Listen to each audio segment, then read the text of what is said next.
Clara swung the copper pot with both hands and felt the deputy's skull crack under the blow.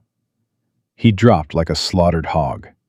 Blood splattered across her torn dress, warm and wrong.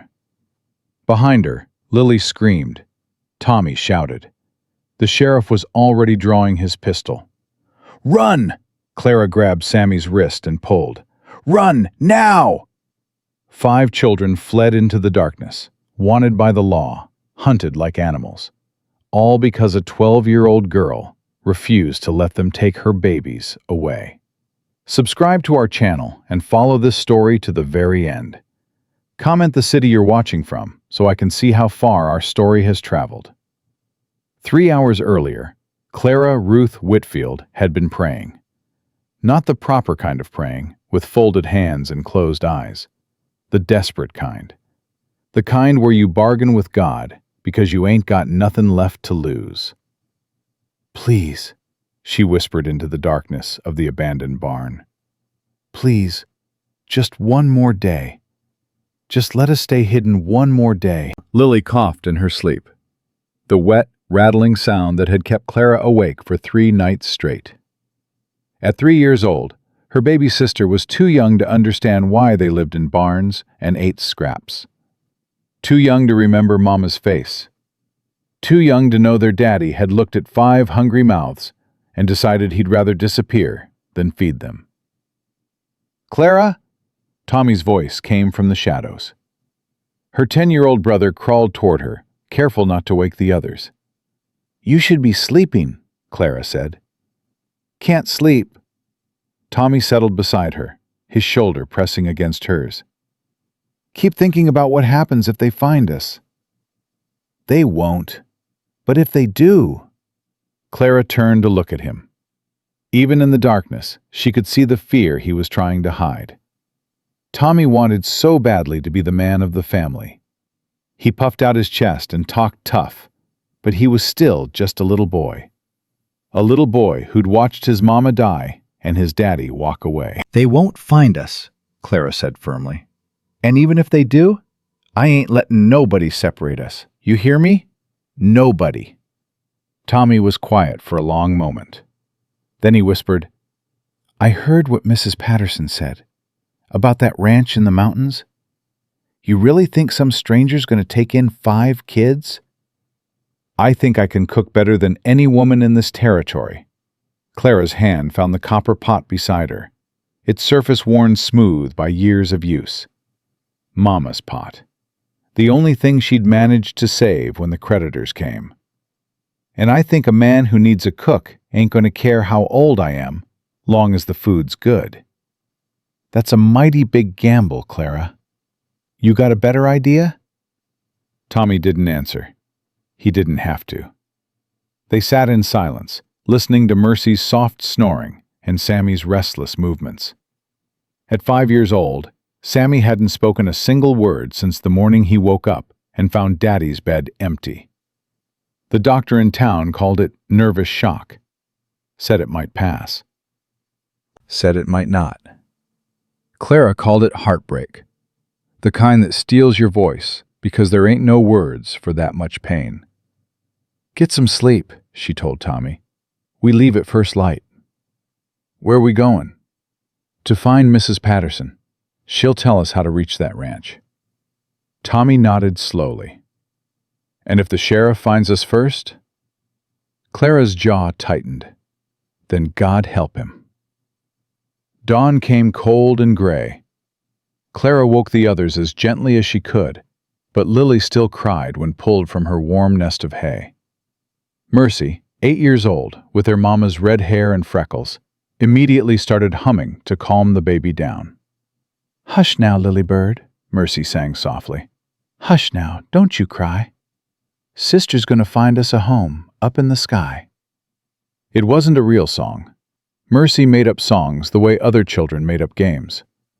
She'd been doing it since she was old enough to talk, filling silence with melody, because silence reminded her too much of sad things. "That's real pretty, Mercy." Clara lifted Lily onto her hip. "But we gotta be quiet now, understand? Like little mice." "I can be quiet," Mercy's eyes went wide and serious. "I can be the quietest mouse in the whole world." "I know you can, sweetheart." Sammy stood apart from the others, his dark eyes fixed on something only he could see. Clara's heart ached every time she looked at him. Before Daddy left, Sammy had been the loudest of them all, chattering, laughing, asking questions from sunup to sundown. Now he moved through the world like a ghost, present, but not quite there. "Come on, Sammy." Clara held out her hand. "Stay close to me." He didn't take her hand, but he followed, and that was enough. They slipped out of the barn and made their way toward town, keeping to the tree line where they could duck out of sight if needed. Clara's plan was simple. Find Mrs. Patterson at the general store, get directions to the ranch, leave before anyone noticed 5 vagrant children wandering the streets. Simple plans, Clara had learned, had a way of falling apart. They reached the edge of town just as the sun broke through the clouds. Clara could see the general store from where they crouched behind a water trough. Mrs. Patterson was sweeping the front porch, her gray hair pulled back in its usual tight bun. "Wait here," Clara told the others. "Don't move, don't make a sound. I'll be right back." "I want to come," Mercy whined. "No." "But Clara," "I said no." Clara softened her voice. "I need you to watch Lily and Sammy for me. Can you do that? Can you be the big sister for just a few minutes?" Mercy's chest puffed with pride. "I can do it. I'm real responsible." "I know you are." Clara kissed her forehead. "Tommy, keep your eyes open. Anything looks wrong, you take them and run. Don't wait for me." Tommy's face went pale. "Clara, I ain't leaving you. You'll do what I tell you." Clara grabbed his arm, hard. "Those babies are more important than me. More important than both of us. You understand?" For a moment, Tommy looked like he might argue. Then his jaw set in that stubborn way, and he nodded once. "Go on then," he said roughly, "and be quick about it." Clara darted across the open ground toward the general store. Her heart pounded so loud she was certain everyone in town could hear it. She reached the porch steps just as Mrs. Patterson looked up. "Lord have mercy!" The old woman pressed a hand to her chest. "Clara Whitfield, you nearly scared me to death. What are you doing here, child? I thought you'd left town days ago." "We tried, ma'am." Clara glanced over her shoulder, making sure no one was watching. "But Lily got sick, and we had to stop." "Is she all right?" "She will be. Ma'am, I need your help. That ranch you told me about, the one in the mountains. How do I get there?" Mrs. Patterson's face creased with worry. "Stone Creek Ranch? Child, that's a hard 15 miles through rough country." And Ezekiel McAllister ain't exactly known for his charitable nature. "I ain't asking for charity. I'm asking for work." Clara lifted her chin. "You said he needs a cook. I can cook." "You're 12 years old." "I've been cooking since I was 7. I can make biscuits that melt on your tongue and gravy that'll make a grown man weep. My mama taught me everything she knew, and she was the best cook in 3 counties. Mrs. Patterson studied her for a long moment. Something shifted in the old woman's eyes. Respect, maybe, or pity. "Follow the north road until you reach Miller's Creek," she said quietly. "Cross at the shallow point, then keep the mountains to your left. When the road forks, take the right path. It'll lead you straight to Stone Creek." "Thank you, ma'am." "Clara," Mrs. Patterson caught her arm. "McAllister's a hard man. Lost his wife and daughter in a fire some years back. He ain't been right since. Don't expect kindness from him." "I don't expect nothing, ma'am." "Just a chance." Mrs. Patterson reached into her apron and pressed something into Clara's hand. 2 biscuits, still warm from the oven. For the little ones, she said softly. Now go, child, and God go with you. Clara ran. She was halfway back to the water trough when she heard the voice that turned her blood to ice. Well, well, if it ain't the Whitfield girl. Sheriff Thaddeus Burke stepped out from the shadow of the livery stable.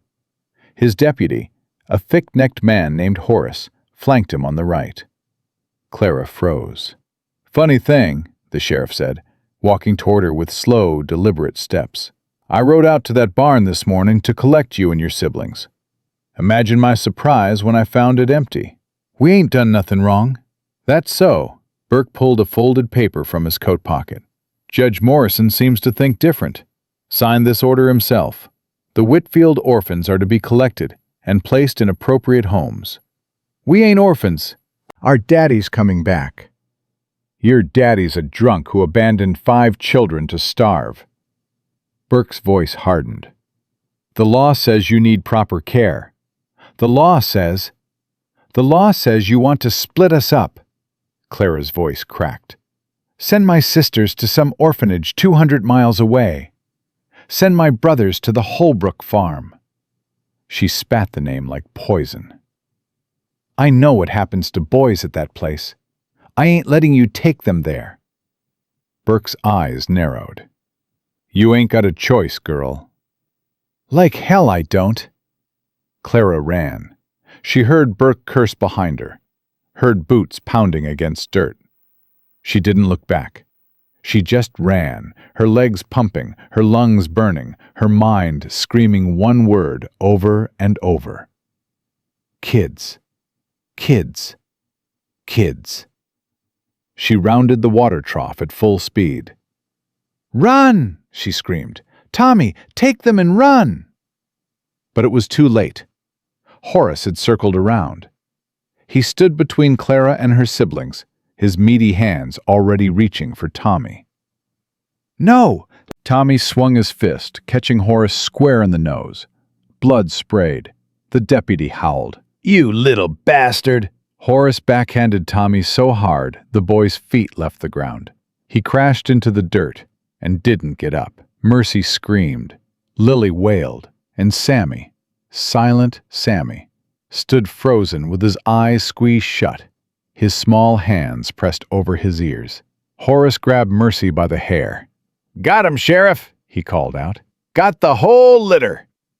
Something broke inside Clara. Later, she wouldn't remember reaching for the copper pot, wouldn't remember the weight of it in her hands, or the way the morning sun glinted off its battered surface. All she'd remember was the sound of metal meeting bone, a wet, hollow crack that echoed across the empty street. Horace's grip on Mercy went slack. His eyes rolled back.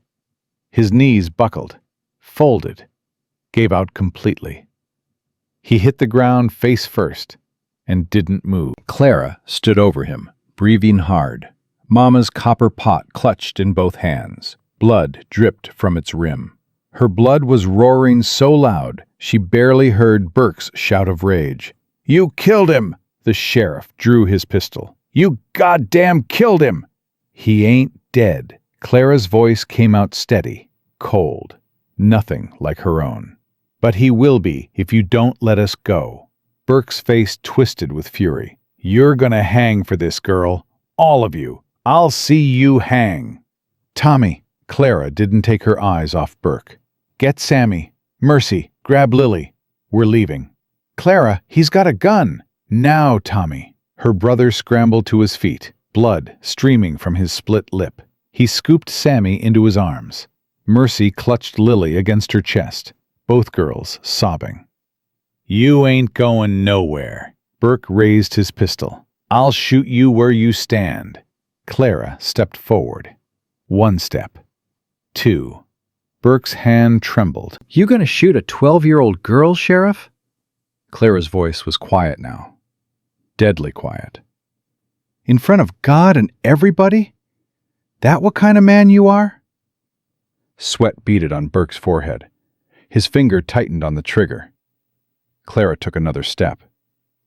My mama made me a promise before she died. Clara's eyes locked onto Burke's. "She made me swear to keep my family together. I aim to keep that promise, Sheriff, and I will walk through hellfire to do it." For one terrible moment, the world held its breath. Then Burke lowered his gun. "This ain't over," he snarled. "I'll hunt you down. Every lawman in the territory will be looking for you." "Then they best bring more than one gun." Clara turned her back on the sheriff. She didn't run. She walked. Slow and steady, her siblings falling into step behind her, the copper pot still gripped in her blood-stained hands. They walked until the town disappeared behind them. Walked until Clara's legs shook so bad she could barely stand. Only then did she let herself collapse against a tree, her whole body trembling with spent adrenaline. "Clara?" Mercy's voice was tiny, terrified. "Clara? Are you okay?" Clara pulled her sister close, pulled all of them close, gathering them into her arms like she could protect them from the whole world. "I'm okay," she whispered. "We're all okay." "That man," Tommy's voice shook. "You hit him real hard, Clara. Real hard." "I know." "What if he's dead?" Clara closed her eyes. "Then God forgive me, because I ain't sorry." They rested until the shaking stopped. Clara divided Mrs. Patterson's biscuits, giving most to Lily and Sammy. Mercy refused to eat until Clara promised to have half. "We gotta keep moving," Clara said finally. "The sheriff wasn't lying. He'll have men after us before nightfall." "Where are we going?" Tommy asked. "Stone Creek Ranch. It's about 15 miles north." 15 miles? Mercy's eyes went wide. "Clara, my feet already hurt." "I know, sweetheart. I know." Clara knelt in front of her sister. "But remember what Mama used to say? When the road gets hard, you just gotta keep walking," Mercy finished quietly. "That's right." Clara smoothed Mercy's tangled hair. "We're Whitfields, and Whitfields don't quit." They walked, through the afternoon heat and into the cool of evening, across Miller's Creek, the icy water soaking through their worn shoes, up hills that seemed to go on forever, and down ravines that threatened to swallow them whole. Lily fell asleep on Clara's back, her small arms wrapped around her big sister's neck. Sammy walked beside Tommy, his hand clutching his brother's shirt. He still hadn't made a sound, but his eyes had lost some of their emptiness. He was present. He was trying. When the sun began to set, Mercy started to sing. "Hush, little baby, don't say a word," she sang softly, her voice thin but sweet. "Mama's gonna buy you a mockingbird." Clara's throat tightened. That was Mama's song. The song she'd sung to all of them, every night, without fail, until the fever took her voice, and then her breath, and then everything else. "And if that mockingbird don't sing," Tommy joined in, his voice rough and off-key, "Mama's gonna buy you a diamond ring." Clara felt tears burn her eyes. She blinked them back. They couldn't afford tears. Not yet. The stars were out by the time they reached the fork in the road. Clara's legs burned, her back ached from carrying Lily. But she could see something in the distance, a faint glow against the darkness. Lights. "Is that it?" Tommy asked. "Is that the ranch?" "Has to be." "It's big." Mercy pressed closer to Clara. "Real big. What if they don't want us?"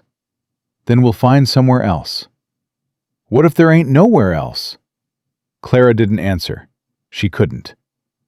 They approached the ranch as dawn painted the sky pink and gold. Clara had never seen anything like it. Sprawling pastures where cattle grazed, sturdy barns and outbuildings, and in the center, a 2-story log house that looked like something from a dream that could save them, or crush them completely. "Wait here," Clara told the others. "Let me do the talking." She approached the front gate alone, her heart hammering against her ribs. Two men sat on the fence, playing cards. They looked up as she drew near, their expression shifting from boredom to disbelief. "Well, I'll be damned," one muttered. "Jonas, you seeing this?" The older man, Jonas, squinted at Clara. "I'm seeing. Don't mean I understand." He called out to her. "You lost, little miss?" "No, sir." Clara stopped in front of the gate. "I'm looking for Mr. McAllister. I heard he needs a cook." Jonas and his companion exchanged glances. Then they burst out laughing. "A cook?" Jonas slapped his knee. "Darlin', you ain't old enough to light a stove without burning yourself." "I'm 12, sir, and I've been cooking since I was 7. "That's real sweet." Jonas's laughter faded. "But Mr. McAllister don't hire children. Now run along home before—" "I ain't got a home." The words hung in the air. Jonas's smile disappeared. "What do you mean you ain't got a home?" Clara gestured behind her. Tommy stepped forward, leading the others out of the shadows. Mercy clutching Lily. Sammy trailing behind, his eyes fixed on the ground. "Good Lord," the other man breathed. "There's 5 of them." Jonas stared at the ragged children, his face unreadable. "Where's your folks, girl?" "Dead," Clara said flatly. "Or might as well be. And you came all this way looking for work?" "Yes, sir." "With 4 young ones in tow?" "They go where I go." Jonas rubbed his jaw. "Listen, child, I feel for you, truly I do. But Mr. McAllister ain't exactly the charitable type. Lost his wife and daughter some years back. Ain't been right since. He's turned away grown women with experience and references. A 12-year-old with 4 mouths to feed?" He shook his head. "It ain't gonna happen." Clara felt something crack inside her. All those miles, all that hope. For nothing. "Please," she whispered. "Please, just let me talk to him. Let me show him what I can do." "I'm sorry, miss. I truly am, but—" "What's going on here?" The voice came from behind Clara, deep and rough, like thunder rolling across distant hills. She turned, and her breath caught in her throat. Ezekiel McAllister was the biggest man she'd ever seen. Tall as a pine tree, with shoulders broad as a barn door. His hair was dark, shot through with gray, and his face looked like it had been carved from granite by an angry god. But it was his eyes that stopped her cold. Gray as storm clouds, and just as empty. He looked at Clara, looked at the 4 small figures huddled behind her. Something flickered in those dead eyes, something that came and went so fast she almost missed it. Pain. "I asked a question," McAllister said. "What's going on?" Jonas cleared his throat. These children are looking for work, sir. I was just explaining that I can speak for myself." Clara stepped forward, forcing herself to meet that terrible gaze. "Mr. McAllister, my name is Clara Whitfield. I heard you need a cook." "You heard wrong." "With respect, sir, I don't think I did." Clara's voice trembled, but she pressed on. "Mrs. Patterson in Willow Springs told me you've gone through 4 cooks this past year. Said your standards are too high for most folks." McAllister's jaw tightened. "Mrs. Patterson talks too much." "Maybe so, but that don't make her wrong." Clara reached into her bundle and pulled out the copper pot. "This was my mama's. She could take scraps and make a meal fit for a king. She taught me everything she knew. Give me one chance, sir, one day.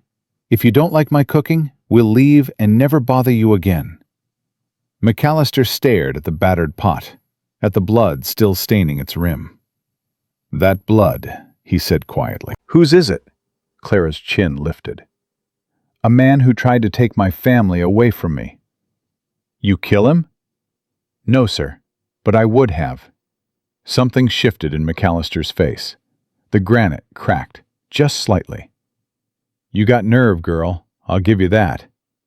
"I got more than nerve, sir. I got 4 hungry mouths depending on me, and a promise to my dying mama that I aim to keep." Clara's voice broke.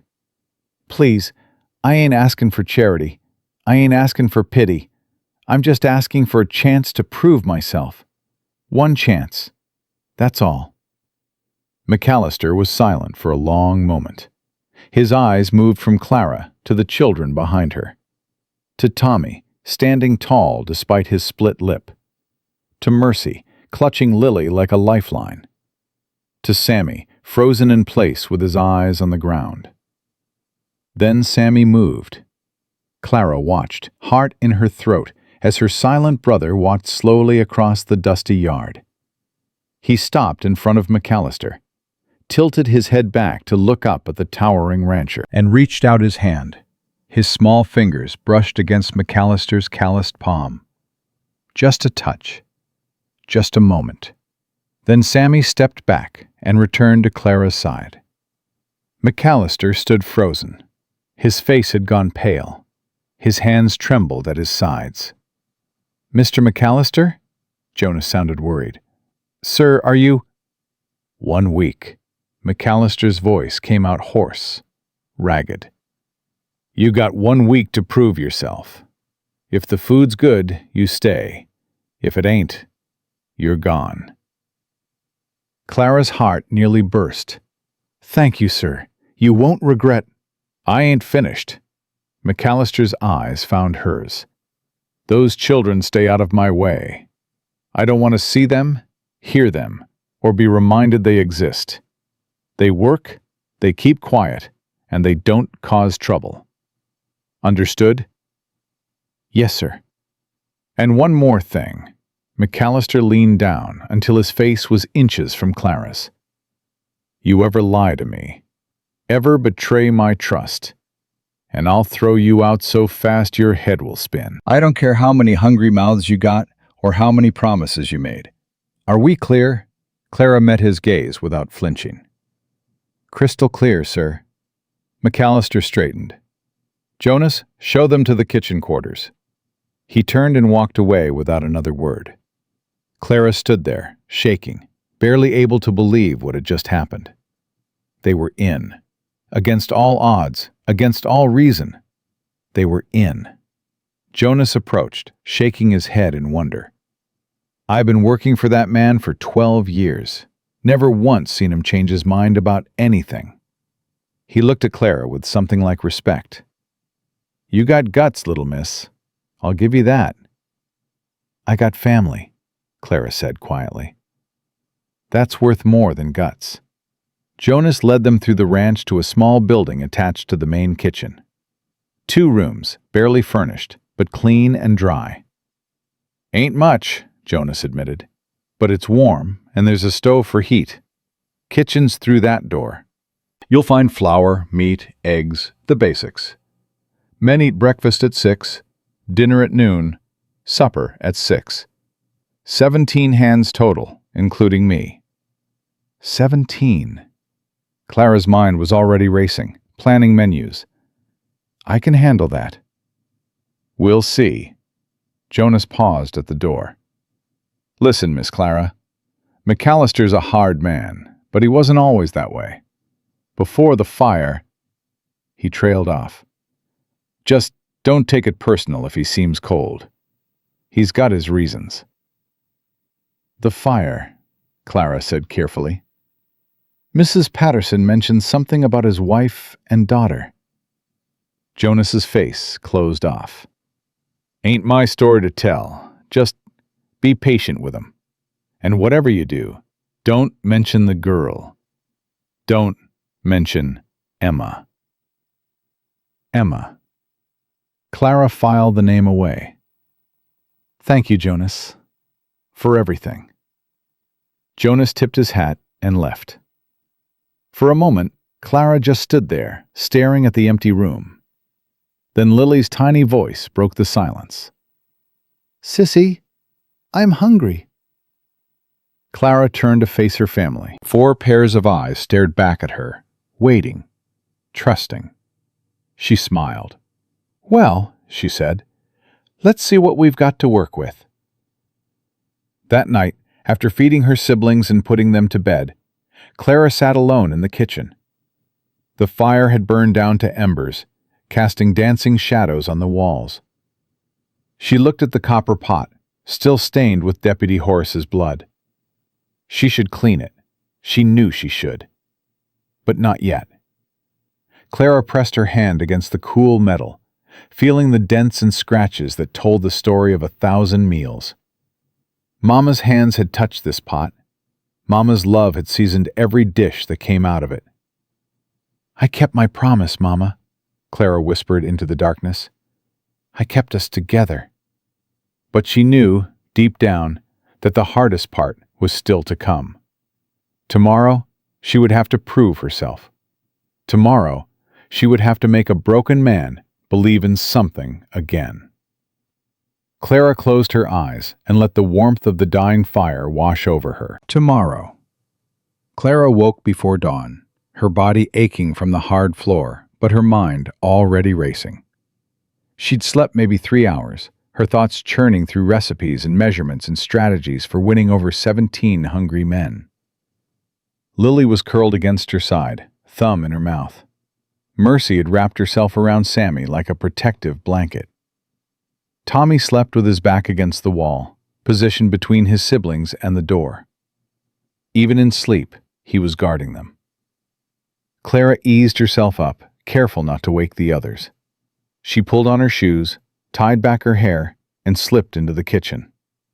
The stove was cold. She'd have to fix that first. Within minutes, she had a fire going. Within an hour, she had flour spread across the work table, butter softening near the heat, eggs cracked into a bowl.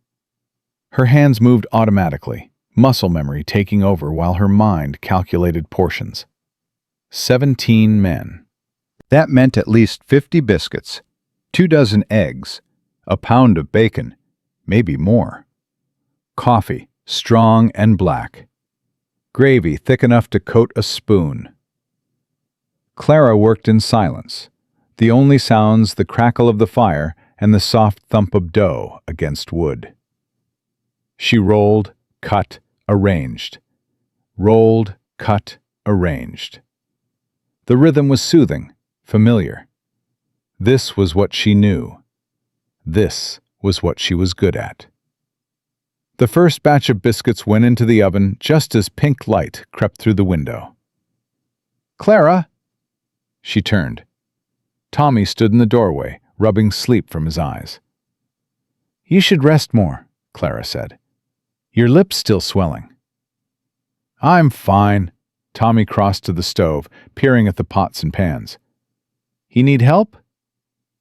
"You know how to cook?" "No, but I can learn." Clara smiled despite herself. "All right. See that bacon? Lay it out flat in the big pan. Don't let the pieces overlap." Tommy set to work, his movements clumsy but determined. Clara watched him from the corner of her eye, her heart swelling with pride. He was trying so hard to be useful, to matter. "Tommy? Yeah? Thank you. For yesterday. For fighting back." Tommy's hand stilled on the bacon. "Fat lot of good it did. He knocked me down like I was nothing. You stood up. That's what matters." Clara turned back to her dough. "Mama would have been proud." Tommy didn't respond.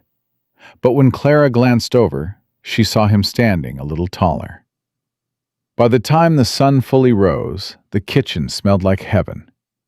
Biscuits golden brown and steaming. Bacon crispy at the edges. Eggs scrambled with cream and a pinch of pepper. Gravy rich with drippings and herbs Clara had found in the pantry. And coffee, strong enough to wake the dead. Clara heard voices outside, boots on wooden steps. Her stomach clenched with nerves. This was it, her one chance. The door swung open and men began filing in. Big men, weathered by sun and wind, their faces rough and skeptical. They stopped short when they saw the spread on the table. "Well, hell," one of them muttered. "Would you look at that?"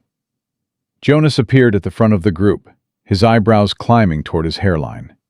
"Miss Clara, you did all this yourself?" "My brother helped with the bacon." Jonas approached the table slowly, like he was approaching a wild animal. He picked up a biscuit, turned it over in his hands, and took a bite. His eyes closed. "Lord Almighty," he breathed. "Boys, you gotta try this." The men descended on the table like locusts. Clara watched, heart pounding, as they grabbed biscuits and bacon, shoveled eggs onto plates, poured gravy over everything in sight. The sounds that followed were almost obscene. Groans of pleasure, muttered curses of disbelief. "These biscuits," a young cowhand said, his mouth still full. "Ma'am, these are the best biscuits I ever tasted." "The gravy," another added. "It's got something in it, something I can't place." "Sage," Clara said quietly. "Just a pinch. My mama's secret." The men ate like they hadn't seen food in weeks. Plates were cleaned and refilled. The coffee pot emptied and was replaced. By the time the last man pushed back from the table, there wasn't a crumb left. Jonas wiped his mouth with the back of his hand. "Miss Clara, I owe you an apology. I didn't think you could do it." "Most folks don't." "Well, they're fools." Jonas stood, adjusting his hat. "I'm gonna go tell the boss his breakfast is ready. Though I reckon he already knows, the way this kitchen smells." Clara's nerves spiked again. The men were one thing. McAllister was another. "I'll prepare a tray," she said. "Does he eat in his study?" "Always has. Ain't much for company these days." Jonas paused at the door. "Word of advice? Don't try too hard. He can smell desperation like a dog smells fear." Clara nodded and set to work on McAllister's tray. She chose the best biscuits, the crispiest bacon, eggs cooked just past soft. She poured coffee into a cup she'd scrubbed until it gleamed, and arranged everything on a wooden tray she'd found in the pantry. Then she stopped. Something was missing. Clara looked around the kitchen until her eyes landed on a small jar of honey. Wild honey from the looks of it. Golden and thick. Mama used to drizzle honey on her biscuits. Said it was like adding sunshine to bread. Clara added a small dish of honey to the tray and carried it out of the kitchen. The main house was bigger than it had looked from outside. Clara's boots echoed on hardwood floors as she made her way down the hall, following Jonas's directions to McAllister's study. The walls were bare. No pictures, no decorations. Nothing to suggest anyone actually lived here. It felt like a tomb. Clara stopped in front of a heavy oak door and knocked. "What?" The voice from inside was gruff, annoyed. "It's Clara, sir. I brought your breakfast." A long pause. Then, "Leave it outside." Clara hesitated. She should do as he said. Should set the tray down and walk away and count herself lucky he hadn't thrown her out already. But that wasn't how you won someone over. That wasn't how you proved yourself. She opened the door. McAllister sat behind a massive desk, papers spread out before him. He looked up with a scowl that could curdle milk. "I said leave it outside." "I heard you, sir." Clara crossed the room and set the tray on the edge of his desk. "But hot food don't stay hot for long, and cold biscuits ain't worth eating." McAllister stared at her. His gray eyes were hard, unreadable. "You got a problem with authority, girl?" "No, sir. I got a problem with wasted food." For a moment, Clara thought she'd gone too far. McAllister's jaw tightened, and his hands curled into fists on the desk. Then something shifted in his expression. Not quite a smile, but close. "You got nerve," he said. "I'll give you that." "So I've been told." McAllister looked down at the tray. Clara watched as he picked up a biscuit, examined it, and took a small bite. He went still. Clara held her breath. "This honey," McAllister said slowly. "You added honey?" "Yes, sir. My mama used to say, 'Sunshine to bread.'" McAllister's voice had gone strange, distant. "That's what she used to call it. Sunshine to bread." Clara blinked. "Sir?" McAllister set the biscuit down. His hands were trembling slightly. "My wife," he said quietly. "She used to say the same thing." Clara didn't know what to say. The air in the room had changed, grown heavy with something she couldn't name. "I'm sorry, sir. I didn't mean to—" "Get out." The words were sharp, sudden. McAllister wouldn't meet her eyes. "Sir, I said get out." His voice cracked. "Leave the tray. Just go." Clara went. She made it back to the kitchen before her legs gave out. She sank onto a stool, her heart racing, her mind spinning. What had just happened? "Clara?" Mercy's voice came from the doorway. "Clara, what's wrong? You look like you've seen a ghost." Maybe she had.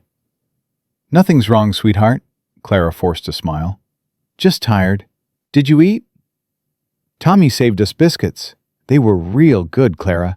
Almost as good as Mama's." The words hit Clara like a punch to the chest. Almost as good as Mama's. That was the highest praise Mercy knew how to give. "Thank you, honey. That means a lot." The morning passed in a blur of washing and preparing. Clara scrubbed every pot, every pan, every surface until the kitchen gleamed. She took inventory of the pantry, made notes about what was running low, planned menus for the next 3 days. Anything to keep her mind off McAllister's face when she'd mentioned the honey. Around noon, Jonas appeared in the doorway. "Boss wants to see you." Clara's stomach dropped. "Did I do something wrong?" "Don't think so. He ate every bite on that tray." Jonas scratched his chin. "First time in months he's cleaned his plate." Clara followed Jonas to McAllister's study, her nerves wound tight as piano wire. She knocked and waited. "Come in." McAllister was standing by the window when she entered, his back to her. He didn't turn around. "Close the door." Clara obeyed, her heart hammering. "This morning," McAllister said slowly, "I was harsh with you. That wasn't fair." Clara blinked. She'd expected anger, accusations, not this. "You don't need to apologize, sir." "I ain't apologizing." McAllister turned to face her. His eyes were red-rimmed, like he'd been rubbing them. Or crying. "I'm explaining. There's a difference." "Yes, sir." McAllister crossed to his desk and sat down heavily. He gestured to a chair across from him. "Sit." Clara sat. "My wife's name was Mary Ellen," McAllister said. "She was the best cook I ever knew. Made biscuits that could make a grown man weep. Drizzled honey on them. Said it was like sunshine to bread," Clara finished quietly. McAllister nodded. "She died 7 years ago. Her and my daughter both. Fire took them while I was away on a cattle drive." Clara felt her throat tighten. "I'm so sorry, sir." "Don't be. Wasn't your fault." McAllister's gaze drifted to something on his desk. A small frame, Clara realized. A photograph. "My daughter's name was Emma," he continued. "She was 6 years old. Prettiest little thing you ever saw. Had her mama's eyes and her daddy's stubborn streak." He fell silent. Clara waited, barely breathing. "You remind me of her," McAllister said finally. "Not in looks, in spirit. The way you stood up to me yesterday. The way you walked into my study this morning like you owned the place." A ghost of a smile crossed his face. "Emma was like that. Fearless, stubborn as a mule." "Sir, I ain't finished." McAllister leaned forward, his eyes locking onto hers. "I don't know your story, Clara Whitfield. Don't know where you came from or what you're running from. And frankly, I don't care. What I care about is whether you can do the job." "I can." "This morning suggests you might be right." McAllister stood and walked to the window again. "But one good meal Don't make a cook. You got 6 more days to prove yourself. Think you can do that? Yes, sir. Good. McAllister's voice hardened slightly. Now, about those siblings of yours. The little one, the boy who don't talk. What's his story? Clara hesitated. Sammy, sir. He's 5. He stopped talking when our daddy left. Stopped talking? Yes, sir. Doctor called it nervous shock. Said his mind just shut down the part that makes words. McAllister was quiet for a long moment. And the others? Tommy's 10. He thinks he's the man of the family, even though he ain't. Mercy's 8. She sings when she's scared, makes up songs to keep herself calm. And Lily's 3. She don't understand much of what's happening, which is maybe a blessing. Their father abandoned them? Yes, sir, 6 months ago. And their mother? Dead, sir. Fever took her a year past. McAllister turned to face her. Something in his expression had changed. Softened, maybe. Or just grown weary. You been taking care of them all by yourself? Yes, sir. For 6 months?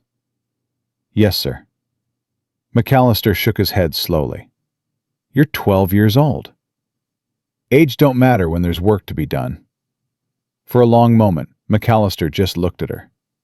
Then he reached into his desk drawer and pulled out a small pouch. Coins clinked inside. Advance on your wages, he said, tossing it to her. Get those children some proper clothes. There's a general store in town, about 5 miles east. Jonas can take you tomorrow. Clara caught the pouch, stunned. Sir, I can't. You can, and you will. I won't have anyone working for me looking like ragamuffins. McAllister sat back down and pulled a stack of papers toward him. Now get out. I got work to do. Clara stood on shaky legs. Thank you, sir, for everything. McAllister didn't look up. Don't thank me yet. You still got 6 days to prove yourself. Clara left the study with the pouch clutched against her chest, her mind reeling. An advance on wages. Proper clothes for the children. Was this real? Was any of this real? She found her siblings in the small room off the kitchen. Tommy was trying to teach Mercy how to play cards with a deck he'd found somewhere. Sammy sat in the corner, watching. Lily was asleep on the bed, her thumb in her mouth. Clara! Mercy jumped up. Where you been? We was worried. I was talking to Mr. McAllister. Clara held up the pouch. He gave us money for clothes. Tommy's eyes went wide. Money? How much? Clara opened the pouch and counted. Enough for all of us. New shoes, new dresses, new everything. New everything? Mercy's voice came out as a squeak. Clara, I ain't never had new everything before. Well, you're about to. Clara knelt down and pulled her sister close.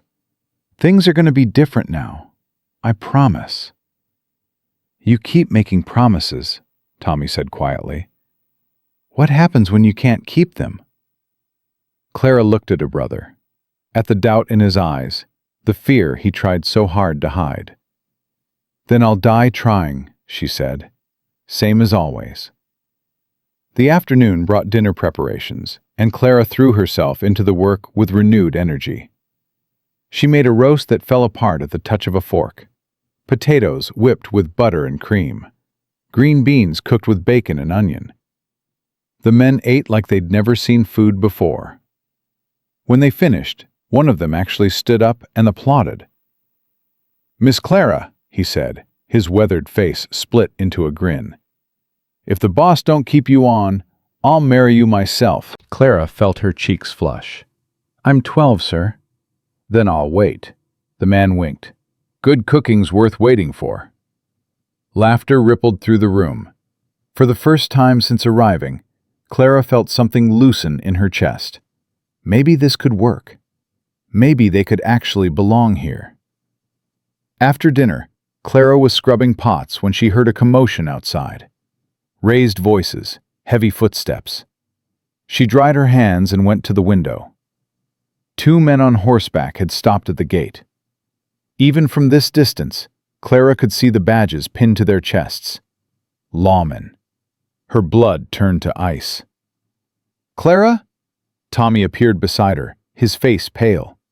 "Clara, is that—" "Get the others."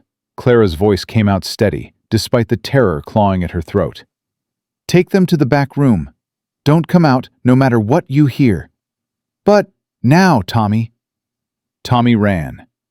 Clara watched as Jonas approached the lawman, watched as words were exchanged, watched as one of the men pulled out a piece of paper and unfolded it. A wanted poster. For her. The kitchen door banged open. Clara spun around, her hand instinctively reaching for the copper pot. McAllister stood in the doorway, his face carved from stone. "There's men outside asking about a girl who attacked a deputy in Willow Springs," he said. "They got a poster with a pretty good description. Brown hair, 12 years old, traveling with 4 younger children." Clara's heart stopped. "Sir, I can explain." "Don't bother." McAllister stepped into the kitchen and closed the door behind him. "I already know the story. Burke's been spreading it all over the territory." "Then you know I had no choice. They was going to take my family, split us up. I couldn't let them—" "I know." McAllister's voice cut through her panic. "I know what Burke is. I know what he does to children who end up in his system, and I know what kind of man sends 5 young ones to hell with a clear conscience." Clara stared at him, not daring to breathe. McAllister crossed to the window and looked out at the lawman. "Those men are going to come in here any minute," he said. "They're going to ask if I've seen you. Ask if I'm harboring fugitives." "Sir, if you just tell us where to go, we'll leave. We'll run. You don't have to—" "Be quiet." Clara's mouth snapped shut. McAllister turned to face her. His gray eyes burned with something she couldn't name. "I lost my family once," he said. "Lost them to fire and fate and a world that don't care about pain. I spent 7 years thinking that was the end, that I'd never feel anything again." He took a step toward her. "Then you showed up. You and those children. And for the first time in 7 years, this house feels like something other than a grave." Clara felt tears burning in her eyes. "Sir, I ain't letting them take you." McAllister's voice was fierce, absolute. "I ain't letting them split up your family the way death split up mine. You understand?" A knock at the front door echoed through the house. McAllister straightened his shoulders. "Stay here. Stay quiet. Let me handle this." He walked out of the kitchen without looking back. Clara pressed herself against the wall, her heart pounding so loud she was certain the lawmen could hear it. Through the thin walls, she could hear voices, McAllister's deep rumble, the higher, sharper tones of the lawmen. "Looking for 5 children, runaways. Ain't no runaways here, just me and my hired hands. Mind if we take a look around?" "Actually, I do mind. This is my property. You got a warrant?" A long pause. "No, sir, but—" "Then I suggest you get off my land before I exercise my God-given right to defend it." Another pause, longer this time. "This ain't over, McAllister. Sheriff Burke wants those children. He'll get them one way or another. You tell Burke he's welcome to try, but if he sets foot on my property, he'll be leaving in a pine box." Footsteps. The front door slamming. Horses whinnying. Then the sound of hooves fading into the distance. Clara didn't move, didn't breathe. The kitchen door opened. McAllister stood there, his face unreadable. "They're gone," he said. "For now." Clara's legs gave out. She slid down the wall, tears streaming down her face. "Why?" she whispered. Why would you do that for us? McAllister crossed the kitchen and crouched down in front of her. Up close, she could see the lines on his face, the weariness in his eyes, the weight of 7 years of grief. "Because my Emma would have wanted me to," he said quietly. "Because Mary Ellen would have taken you in without a second thought. And because—" he paused, his voice catching. "Because maybe saving your family is the only way I can make peace with losing mine." Clara reached out and took his hand, calloused skin against small fingers. Thank you, She whispered. thank you. McAllister's jaw tightened. For a moment, Clara thought he might pull away. Instead, he squeezed her hand gently. "Don't thank me yet," he said. "Burke ain't the type to give up easy. This is just the beginning." Clara wiped her eyes with the back of her free hand. Then we'll fight, she said. Together. McAllister looked at her for a long moment. Then, slowly, the ghost of a smile crossed his face. "Together," he agreed. The days that followed settled into a rhythm Clara hadn't known since Mama was alive. She woke before dawn, cooked breakfast, cleaned, prepared dinner, cleaned again, made supper, and collapsed into bed with her siblings piled around her like puppies seeking warmth. It was exhausting. It was wonderful. On the third morning, Mercy wandered into the kitchen while Clara was kneading bread dough. Can I help? Clara looked at her sister's eager face, at the flour already dusting her freckled nose from hovering too close. "You want to learn how to make bread?" Mercy nodded so hard her braids bounced. I want to cook like you, Clara. I want to make food that makes people happy. Clara's heart swelled. She pulled a stool over to the work table and lifted Mercy onto it. First thing you gotta know, Clara said, guiding her sister's small hands into the dough, is that bread ain't just flour and water. It's love. You gotta put your whole heart into it, or folks can taste the difference. How can they taste love? Same way they can taste when something's missing. Clara pressed Mercy's palms into the soft dough. Push down, then fold. Push down, then fold. Feel how it gives under your hands? Mercy giggled. It's squishy. That's the yeast working. It's alive, just like us. You treat it right, it'll rise up beautiful. You treat it wrong, it'll fall flat. Like people? Clara paused, struck by the wisdom in her 8-year-old sister's words. Yeah, she said softly. Exactly like people. They worked together in comfortable silence, Mercy's small hands mimicking Clara's movements. By the time the sun fully rose, 2 loaves sat rising near the stove, and Mercy's face was covered in flour. I did it, Mercy crowed. I made bread. "You sure did," Clara kissed her sister's forehead. "Now go wash up before the men see you looking like a ghost." Mercy scampered off, leaving Clara alone with her thoughts. She stared at the rising dough, her mind drifting to the lawman who'd come 3 days ago. McAllister had turned them away, but Clara knew they'd be back. Burke wasn't the type to let things go. She was still lost in thought when a shadow fell across the doorway. "Smells good in here." Clara looked up. McAllister stood at the threshold, his hat in his hands. He looked different today, less closed off, almost hesitant. Thank you, sir. Bread should be ready by dinner. "I ain't here about the bread." McAllister stepped into the kitchen, then stopped, as if unsure whether he was welcome. "I wanted to talk to you. About the children." Clara's stomach tightened. Is something wrong? "No, nothing's wrong." McAllister rubbed the back of his neck.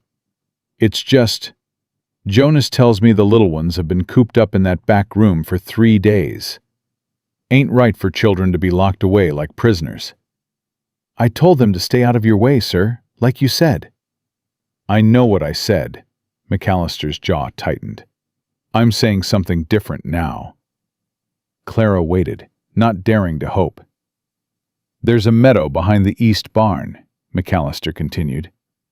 Good grass, shade trees, a creek running through it. I used to take... He stopped, his voice catching. I used to take Emma there. She'd catch frogs and bring them home in her pockets. Drove Mary Ellen half mad. Clara felt tears prick her eyes. She blinked them back. The children can play there, McAllister said. Long as they don't bother the cattle or get in the men's way. Understood? Yes, sir. Thank you, sir. McAllister nodded once and turned to leave. Then he paused. That boy, Sammy, he still ain't talking? No, sir. Bring him to me this afternoon. I got something might help. Before Clara could ask what he meant, McAllister was gone. She found out 3 hours later, when she brought Sammy to the main house as instructed. McAllister was waiting on the front porch, and beside him sat the most beautiful horse Clara had ever seen. Chestnut coat gleaming in the sunlight, white blaze down its nose, eyes dark and gentle. This is Molly, McAllister said, as Clara and Sammy approached. She was Emma's horse. Ain't been ridden since... He cleared his throat. She's gentle as a lamb, good with children. Sammy had stopped walking. His eyes were fixed on the horse, wider than Clara had ever seen them. Go on, McAllister said gruffly. You can pet her. She won't bite. Sammy looked up at Clara, a question in his silent gaze. It's okay, sweetheart. Clara gently pushed him forward. Go say hello. Sammy took one step, then another. Molly lowered her head, her soft nose reaching toward the small boy. Sammy's hand trembled as he raised it, his fingers brushing against the horse's velvety muzzle. Molly nickered softly, and Sammy smiled. Clara's hand flew to her mouth. It was the first time she'd seen her brother smile in 6 months. The first time she'd seen anything but emptiness in his eyes. Well, I'll be damned, McAllister breathed. Would you look at that? Sammy pressed his forehead against Molly's nose, his small shoulders shaking. Clara couldn't tell if he was laughing or crying. Maybe both. Can he ride her? Clara asked, her voice thick with emotion. That's the idea. McAllister moved to Sammy's side and crouched down to the boy's level. What do you say, son? Want to go for a ride? Sammy looked at McAllister. For a long moment, nothing happened. Then, slowly, Sammy nodded. McAllister lifted the boy onto Molly's back with surprising gentleness. Sammy's hands immediately tangled in the horse's mane, his face transformed with wonder. Hold on tight, McAllister said. I'm going to walk her around the paddock, nice and slow. Clara watched as McAllister led Molly in a wide circle. Sammy perched on her back like he'd been born there. The boy's eyes were bright, alive, present in a way they hadn't been since before Daddy left. He's good with horses. Clara turned. Jonas had appeared beside her, watching the scene with a strange expression. Sammy? The boss, Jonas nodded toward McAllister. Ain't seen him like this in years. Patient, gentle. He shook his head slowly. You children are doing something to him. Something I didn't think was possible. What's that? Bringing him back to life. Clara didn't know what to say to that. She turned back to watch Sammy ride, her heart full to bursting. That night, something miraculous happened. The children were gathered in the small room after supper, Clara brushing out Lily's tangled curls, while Mercy told one of her made-up stories. Tommy sat in the corner, whittling a piece of wood Jonas had given him. And Sammy sat in the middle of the floor, his eyes still bright from his ride. The horse, he said. Clara's hands froze. Mercy stopped talking. Tommy's knife slipped from his fingers. What did you say? Clara whispered. Sammy looked up at her. The horse, he repeated, his voice rusty from months of disuse. Her name is Molly. Then he smiled again, and Clara burst into tears. She gathered him in her arms, rocking him back and forth, while Mercy and Lily piled on top of them, and Tommy stood to the side, wiping his eyes with the back of his hand and pretending he wasn't crying. "You talked," Clara sobbed. "Sammy, you talked." "Molly," Sammy said again, like he was testing the word. "I like Molly." "I know you do, sweetheart. I know you do." They stayed like that for a long time, a pile of children holding each other, laughing and crying all at once. Clara didn't know what the future held, didn't know if Burke would come back, if they'd be safe, if any of this would last. But in that moment, none of it mattered. Her family was together. Sammy was talking. And for the first time in 6 months, Clara felt something she'd almost forgotten existed. Hope. The next morning, Clara told McAllister what had happened. He was sitting at his desk when she knocked, papers spread before him like always. But when Clara told him about Sammy, about the word he'd spoken, about the tears and the laughter, McAllister's face changed. "He talked?" "Yes, sir. Said Molly's name. Said he liked her." McAllister sat back in his chair, his hand pressed over his eyes. His shoulders were shaking. "Sir, are you all right?" "Fine." His voice came out rough, broken. "I'm fine. Just give me a minute." Clara waited. She watched as McAllister pulled himself together, as he wiped his eyes and straightened his spine and became the granite-faced rancher again. But she'd seen beneath the mask now. She knew what was underneath.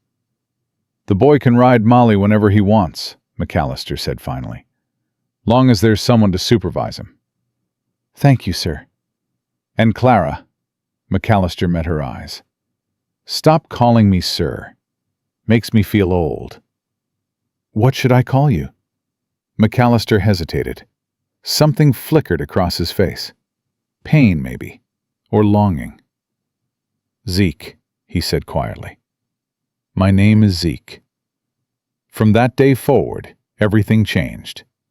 Zeke started appearing at meals, something Jonas said he hadn't done in years. He sat at the head of the table, eating Clara's food alongside his men, occasionally offering gruff compliments that made Clara glow with pride. He taught Tommy how to ride properly, how to rope a calf, how to read the weather by the clouds.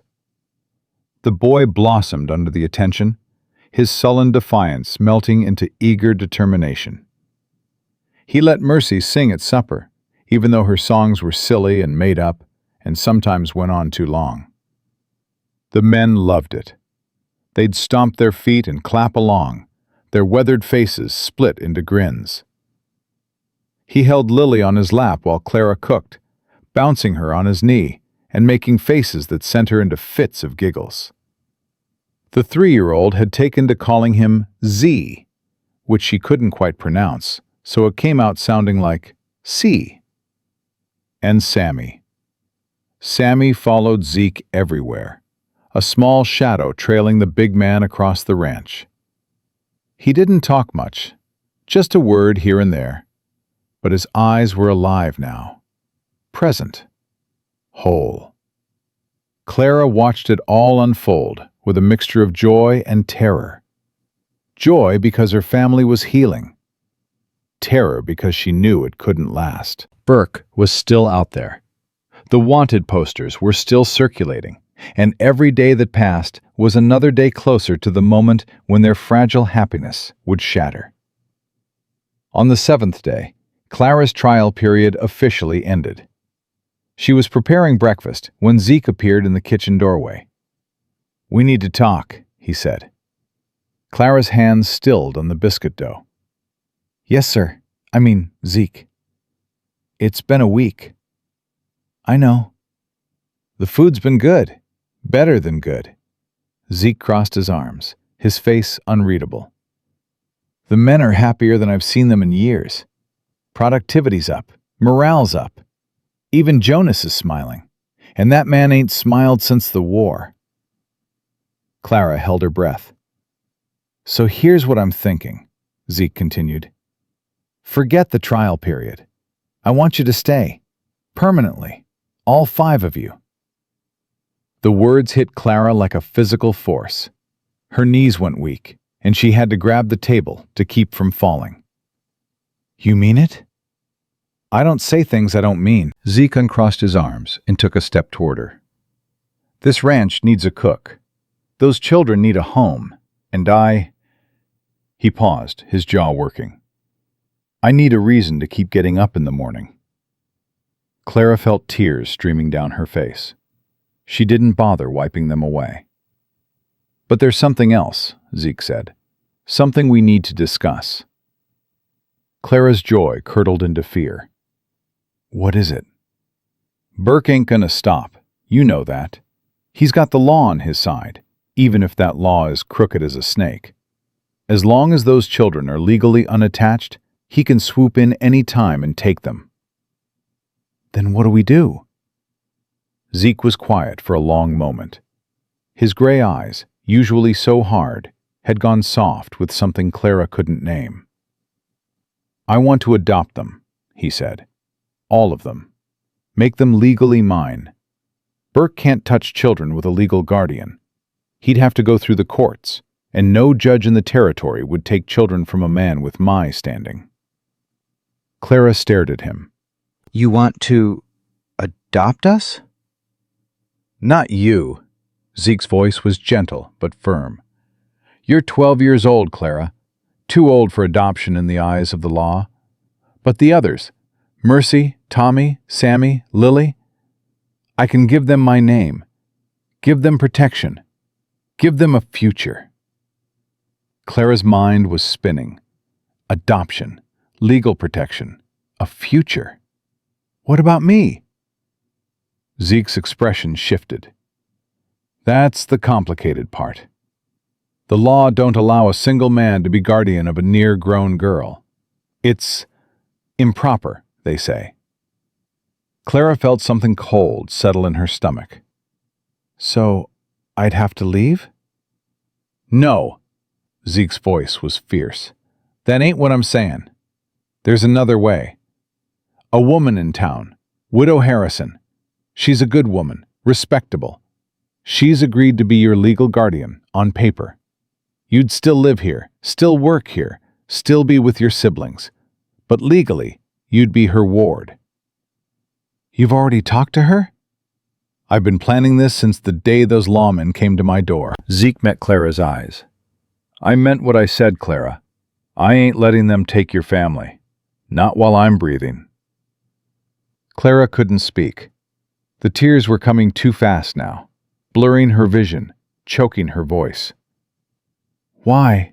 she finally managed. "Why would you do all this for us? We're nobody. We're just—" "You're not nobody." Zeke crossed the remaining distance between them and crouched down to her level. "You're Clara Whitfield, the bravest girl I ever met. You walked through hell to keep your family together. You hit a lawman with a cooking pot and never looked back. You showed up at my door with nothing but nerve and a prayer, and you changed everything." He reached out and took her hand. His palm was rough, calloused from years of hard work, but his grip was gentle. "You saved me, Clara. You and those children. You gave me something to live for again." His voice broke. "Let me save you back." Clara threw her arms around him. Zeke stiffened, just for a moment. Then his arms came up, wrapping around her small frame, holding her like she was something precious, something worth protecting. "Thank you," Clara sobbed into his shoulder. "Thank you, thank you, thank you." "You're welcome," Zeke said gruffly. "Now stop crying and finish those biscuits. Men gotta eat." Clara laughed through her tears and pulled back, wiping her face with her apron. "Yes, sir." "What did I tell you about calling me that?" "Sorry, Zeke." He nodded once and turned to leave. Then he paused in the doorway. "Clara?" "Yes?" "I know I ain't your daddy. I ain't trying to replace him. But if you ever need anything, advice or protection, or just someone to talk to, I'm here. Understand?" Clara smiled, her heart so full it ached. I understand. Zeke left, and Clara returned to her biscuits with renewed energy. Everything was going to be okay. They were going to have a home, a real home. Her siblings would have a father. They would be safe. She was so lost in her happy thoughts that she almost didn't hear the commotion outside. Almost. Shouts, running footsteps, a woman's scream. Clara ran to the window and felt her blood turn to ice. A group of riders had gathered at the ranch gates. 6 men, maybe 7, all of them armed. And at their head, his badge gleaming in the morning sun, sat Sheriff Thaddeus Burke. But that wasn't what made Clara's heart stop. It was the woman on the horse beside him. Gray-haired, stern-faced, dressed in black from head to toe. Mrs. Prudence Ashworth, superintendent of the Helena Orphan Asylum. They'd come for the children. Clara spun away from the window and ran. Through the kitchen, through the back room, grabbing Sammy by the hand and shouting for the others. Tommy! Mercy! Get Lily! We have to go! What's happening? Tommy was on his feet, his face pale. Burke's here, and he brought someone from the orphanage. Mercy's eyes went wide with terror. The orphanage? Clara, no! No, you promised. You said they wouldn't take us. And I meant it. Clara grabbed her copper pot, the only weapon she had. Tommy, take the others out the back window. Head for the creek. Hide in the trees until I come for you. I ain't leaving you. You'll do what I tell you. Clara's voice cracked like a whip. Those babies need you more than they need me. Now go! Tommy hesitated, his face twisted with anguish. Then he grabbed Sammy's hand and lifted Lily into his arms. Mercy, come on. But Clara, go! Clara watched her siblings climb through the window and disappear into the morning mist. Her heart was breaking, but there was no time for tears. She had to buy them time. She marched out the front door and into the yard. Burke was already dismounting, a smug smile on his weathered face. Mrs. Ashworth remained on her horse, her expression as cold as winter stone. Well, well, Burke straightened his gun belt. The little murderess herself. I ain't murdered nobody. Deputy Horace would disagree. Oh, wait. Burke's smile widened. He can't disagree. On account of the brain damage. Clara felt sick. Is he alive? Barely. Can't walk, can't talk, can't do much of anything except drool and stare at the ceiling. Burke took a step toward her. That's on you, girl. That's your doing. He was trying to hurt my family. He was doing his job. Burke's voice rose to a roar. And now I'm doing mine. Where are the other children? Gone. Burke's face went red. What do you mean, gone? I mean gone. Run off. You'll never find them. Burke's hand shot out, grabbing Clara by the collar and lifting her off her feet. Listen here, you little bitch. I've had enough of your games. Those children are property of the state, and I aim to collect them. Now tell me where they are, or I swear to God, put her down. The voice was quiet, calm, deadly. Burke turned, Clara still dangling from his fist. Zeke stood on the porch of the main house, a rifle cradled in his arms. Behind him, Jonas and half a dozen ranch hands had appeared, all of them armed. I said put her down, Burke. I won't say it again. Burke's grip tightened. This ain't your concern, McAllister. This girl is a wanted fugitive. Those children are wards of the state. I got every right. You got no rights on my land. Zeke raised the rifle. Now let go of the girl, or I'll put a bullet between your eyes. You're threatening a lawman. I'm defending my property. Zeke's voice was ice. And my family. The words hung in the air. Burke's face went from red to purple. Your family? He laughed, ugly and harsh. Since when do you have family, McAllister? Thought the fire took care of that. Clara felt Zeke's rage like a physical force, felt it vibrating through the air between them. Last warning, Burke. Zeke's finger moved to the trigger. Put her down. For a long, terrible moment, nobody moved. Then Burke dropped Clara like she was garbage. She hit the ground hard, the breath knocked out of her. But she didn't stay down. She scrambled to her feet and ran to Zeke's side, positioning herself behind him. "This ain't over," Burke snarled. "I got papers. Legal papers. Mrs. Ashworth here represents the Helena Orphan Asylum. Those children are going with us, one way or another." Mrs. Ashworth finally spoke, her voice thin and reedy. "Mr. McAllister, I understand your attachment to these unfortunate waifs, but the law is clear. Orphan children must be placed in proper institutions where they can receive appropriate care and Christian guidance." "Those children have care." Zeke's rifle didn't waver. "They have guidance. And as of this morning, they have a father." Burke snorted. "What are you talking about?" "I filed adoption papers 3 days ago. Judge Morrison approved them yesterday." Zeke reached into his coat pocket and pulled out a folded document. Thomas, Mercy, Samuel, and Lily Whitfield are now legally my children, my heirs, my blood in the eyes of the law. Clara's breath caught. 3 days ago, he'd started the process before he even told her. Burke's face had gone white. That's not possible. You can't just..." "I can, and I did." Zeke tossed the document at Burke's feet. "Read it yourself. Signed, sealed, and witnessed. Those children belong to me now. You want to take them? You go through the courts. And I promise you, Burke, I got better lawyers than you got deputies."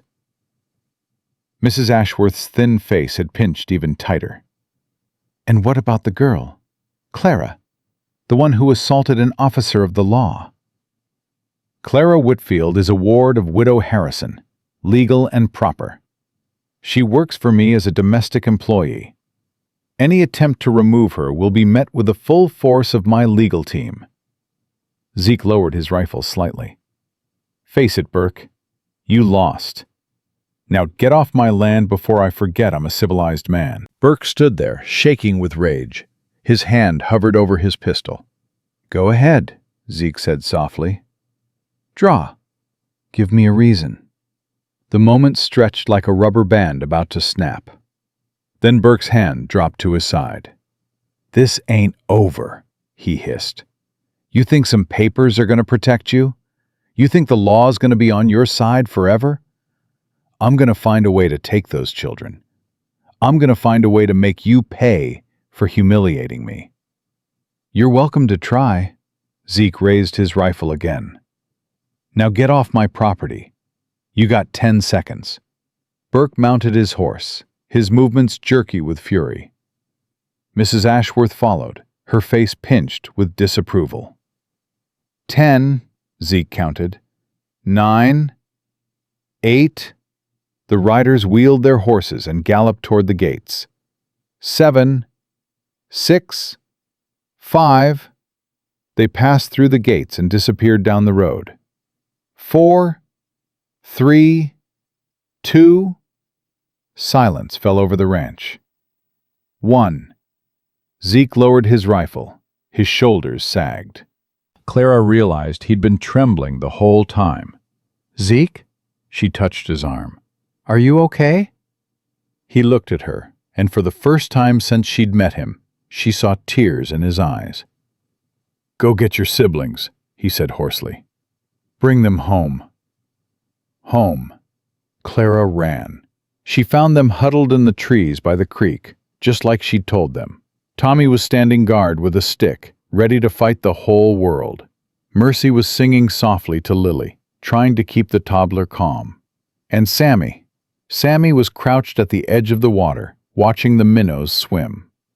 "Clara!" Mercy spotted her first and launched herself into her sister's arms. "Clara, what happened? Are the bad men gone?" "They're gone, sweetheart. They're gone."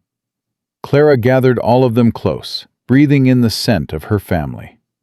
"And they're not coming back." "How do you know?" Tommy's voice was suspicious, guarded. Clara smiled through her tears. "Because we have a father now," she said. "A real one. One who'll protect us no matter what." Tommy stared at her. "McAllister?" "Zeke." Clara took her brother's hand. "His name is Zeke, and he's family now, just like us." They walked back to the ranch together. 5 children who'd been homeless and hunted, who'd been abandoned and afraid. But they weren't homeless anymore. They weren't hunted. They were home. And standing on the porch, waiting for them with tears on his weathered cheeks, was the man who'd given them that home. Their father. 3 weeks passed, and for the first time in her life, Clara Whitfield knew what peace felt like. She woke each morning to the smell of wood smoke and the sound of cattle lowing in the distance. She cooked meals that made grown men smile. She watched her siblings blossom under Zeke's gruff but tender care, watched the shadows fade from their eyes, watched them become children again instead of survivors. Tommy had grown 2 inches, it seemed, fed on good food and purpose. He spent his days learning the ranch alongside Jonas, coming home each evening exhausted and proud, talking about horses and cattle and the ways of the land. Mercy sang constantly now, her voice ringing through the house like bells. She'd started teaching Lily the words to her made-up songs, and the 2 of them could often be found in the meadow behind the east barn, dancing in circles and singing to the sky. Sammy talked more each day. Not a lot, not like before, but enough. He followed Zeke like a shadow, and Zeke let him. Clara would catch them sometimes, the big man and the small boy, sitting side by side on the porch rail, not speaking, just being together. And Lily. Sweet, sunny Lily had claimed Zeke as her own. She called him Z and demanded to sit on his lap at every meal. And Zeke, who had once declared he didn't want to see or hear the children, now carved wooden animals for her at night and tucked her into bed with stories about a little girl named Emma who lived among the stars. It wasn't perfect. Nothing ever was. But it was close. So close that Clara sometimes forgot to be afraid. That was her first mistake. The trouble started on a Tuesday, 3 weeks and 2 days after Burke's retreat. Clara was kneading bread dough when Jonas burst through the kitchen door, his face pale beneath his weathered tan. "Where's the boss?" Clara's hands stilled. "In his study. Why? What's wrong?" Jonas was already moving. "Rustlers hit the north pasture last night. Took about 30 head. 30 head? Clara wiped her hands on her apron and followed him. "That's a lot of money and a lot of trouble." Jonas knocked on Zeke's study door without waiting for permission. "Boss, we got a problem." The next hour was chaos. Zeke assembled a posse of his best men, armed them, and prepared to ride out after the rustlers. Clara watched from the porch, her heart tight with worry. "Be careful," she said, as Zeke mounted his horse. He looked down at her, his gray eyes soft. "Always am." "That ain't true, and we both know it." A ghost of a smile crossed his face. "Keep the children close. Lock the doors at night. Jonas is staying behind with 4 men. Anyone comes to the gate that ain't me or mine, you don't let them in. Understood?" "Understood." Zeke hesitated, like he wanted to say something more. Then he simply nodded and spurred his horse forward, leading his men down the road and out of sight. Clara stood on the porch until the dust settled, a cold feeling creeping into her bones. Something was wrong. She could feel it. She just didn't know what. The answer came 3 days later, in the middle of the night. Clara woke to screaming. She was on her feet before her eyes were fully open, her body moving on pure instinct. The screaming was coming from outside, high and terrified, and beneath it she could hear another sound. Crackling. Roaring. Fire. Clara ran to the window and felt her heart stop. The main barn was ablaze. Flames licked at the wooden walls, climbing higher and higher, painting the night sky orange and red. Men ran back and forth with buckets, shouting, but the fire was spreading too fast. "Clara?" Tommy appeared in the doorway, his face white with fear. "Clara, what's happening?" "Get your sisters and brother. Get them to the root cellar. Don't come out until I come for you." "But now, Tommy!" Clara grabbed her shawl and ran outside. The heat hit her like a wall, stealing her breath. She could see Jonas organizing the bucket brigade, could hear him shouting orders over the roar of the flames. "Clara!" Jonas spotted her and waved her back. "Get inside! This ain't safe!" Where did it start? Don't know. Went up like someone poured kerosene on it. Jonas's face was grim. "We're losing the battle here. If the wind shifts, the whole ranch could go." Clara's blood ran cold. The whole ranch. The house. Her family. "What can I do?" "Pray," Jonas said, "and stay out of the way." But Clara couldn't stay out of the way. Couldn't stand there doing nothing while everything they'd built burned to ash.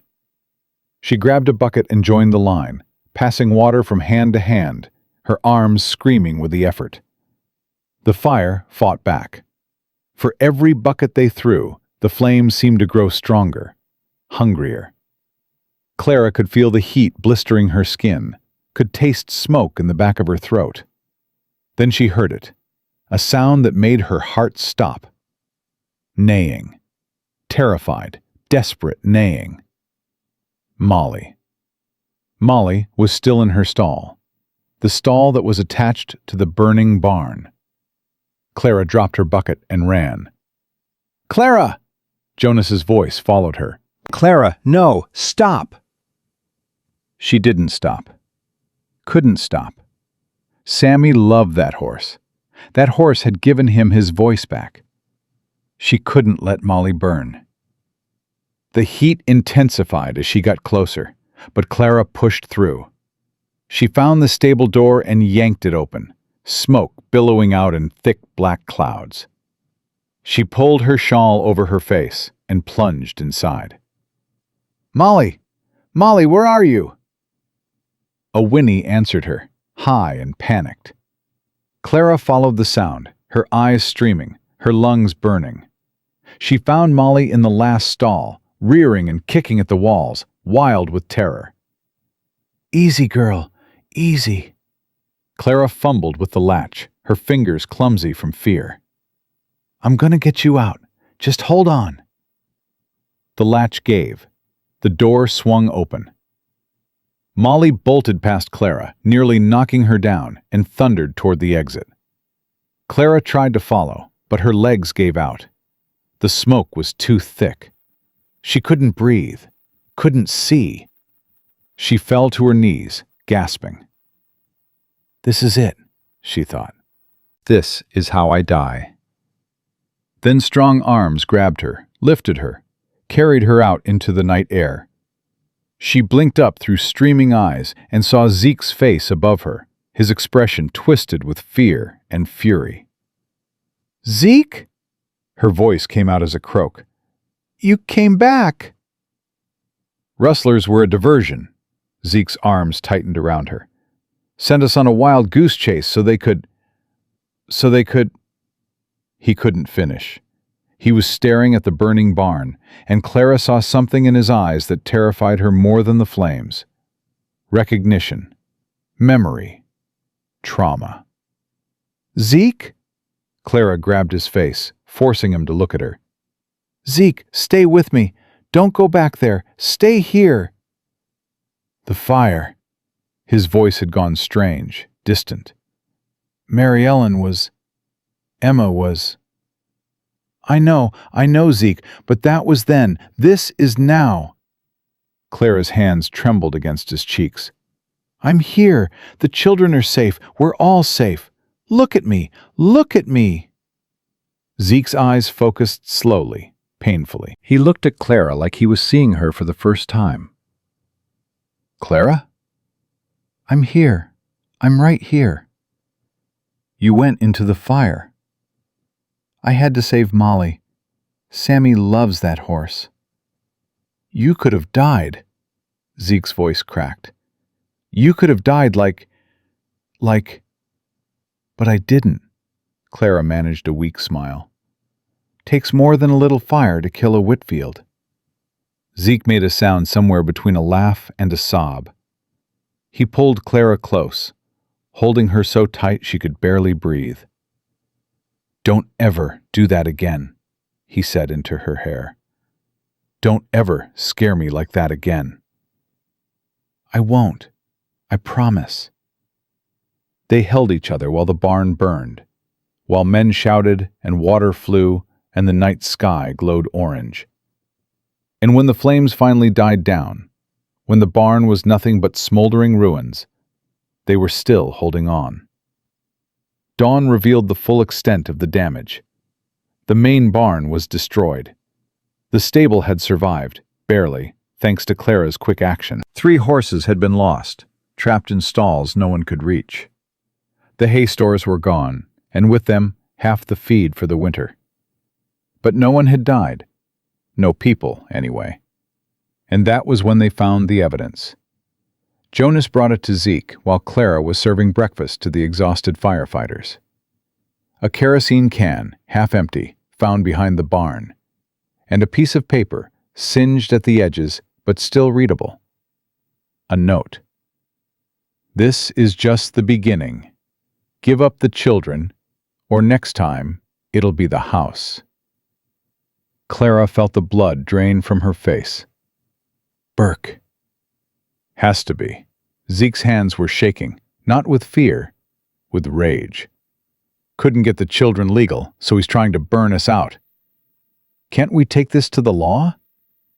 Burke is the law around here, Jonas spat on the ground. Ain't nobody gonna take our word over his. Then what do we do? Zeke was silent for a long moment. When he spoke, his voice was cold as winter. We end this. How? I'm going to town. Gonna pay Sheriff Burke a visit. Zeke reached for his gun belt. Man to man. Zeke, no. Clara grabbed his arm. That's exactly what he wants. You go in there guns blazing, he'll have every right to shoot you down.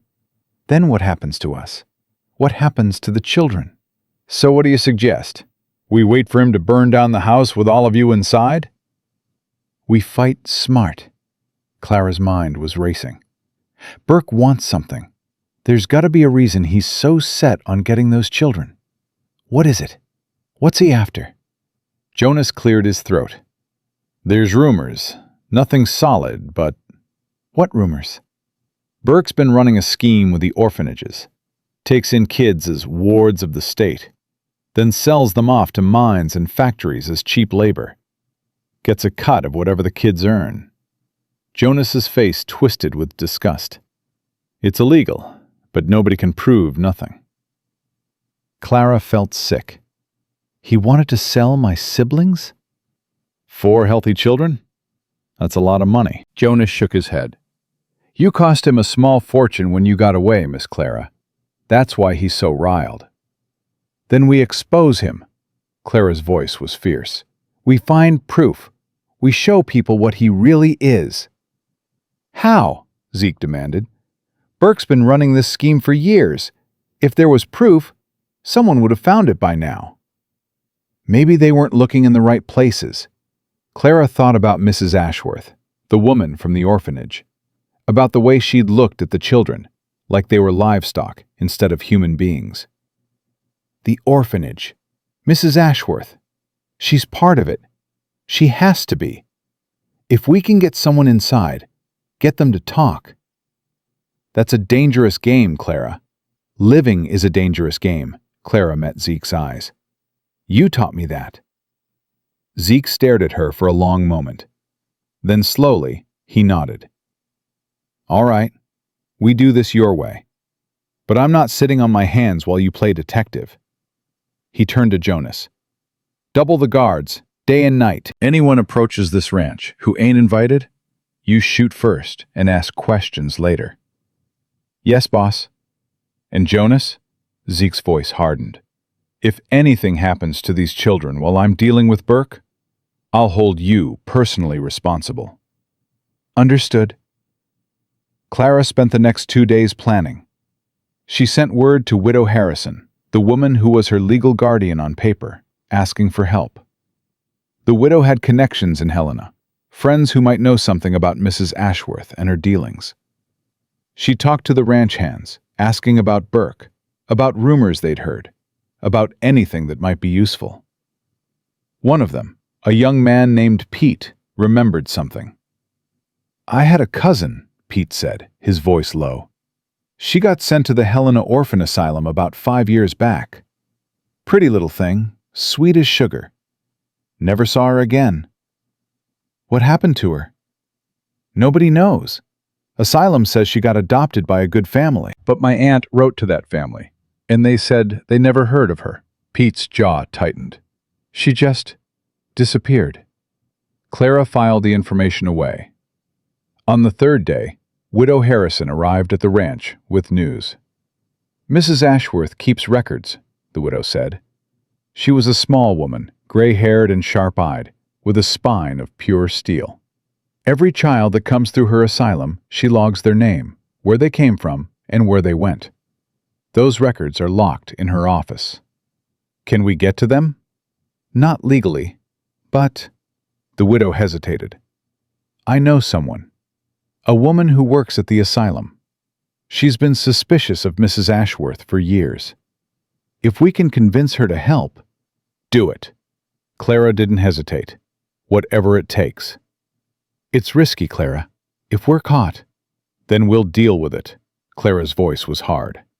Burke burned our barn. He threatened to burn our house. He wants to sell children into slavery. I ain't gonna sit here and let him win. The widow studied her for a long moment. Then she smiled, small and fierce. Your mama would be proud of you. Clara's throat tightened. You knew my mama? I knew of her. Everyone did. Elizabeth Whitfield was a legend in these parts. Best cook in 3 counties, they said, and stubborn as a mule. The widow reached out and touched Clara's cheek. You're her daughter, through and through. That night, Clara lay awake long after the others had fallen asleep. Mama would be proud. The words echoed in her mind, filling her with warmth and pain in equal measure.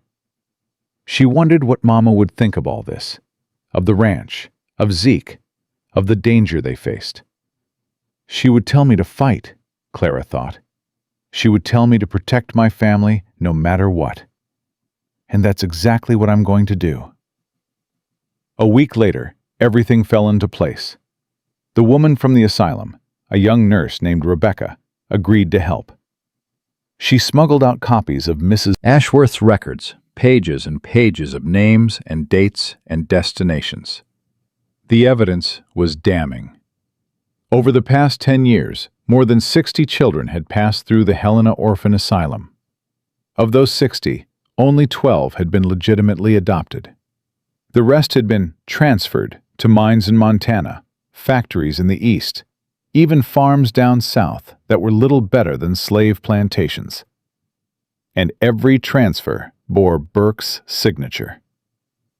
We got him, Clara breathed, staring at the papers spread across Zeke's desk. We actually got him. Not yet. Zeke's face was grim. Burke's got friends in high places. We take this to the local judge, he'll bury it. We need someone bigger. Someone Burke can't touch. The governor? Maybe. Zeke rubbed his chin. I know a man in Helena, federal marshal. Owes me a favor from way back. If I can get these papers to him. Then let's do it. It ain't that simple. Zeke met her eyes. Burke's been watching the ranch. We try to leave. He'll know. He'll either stop us or do something worse. Clara felt cold fingers wrap around her heart. The children. He knows he can't beat us head on. But if he threatens the children while I'm gone. Zeke's hands clenched into fists. I won't leave them unprotected. Then I'll go. The words were out before Clara could stop them. Zeke's head snapped up. What? I'll take the papers to Helena. Burke's watching you, not me. He thinks I'm just a cook, a child. Clara's chin lifted.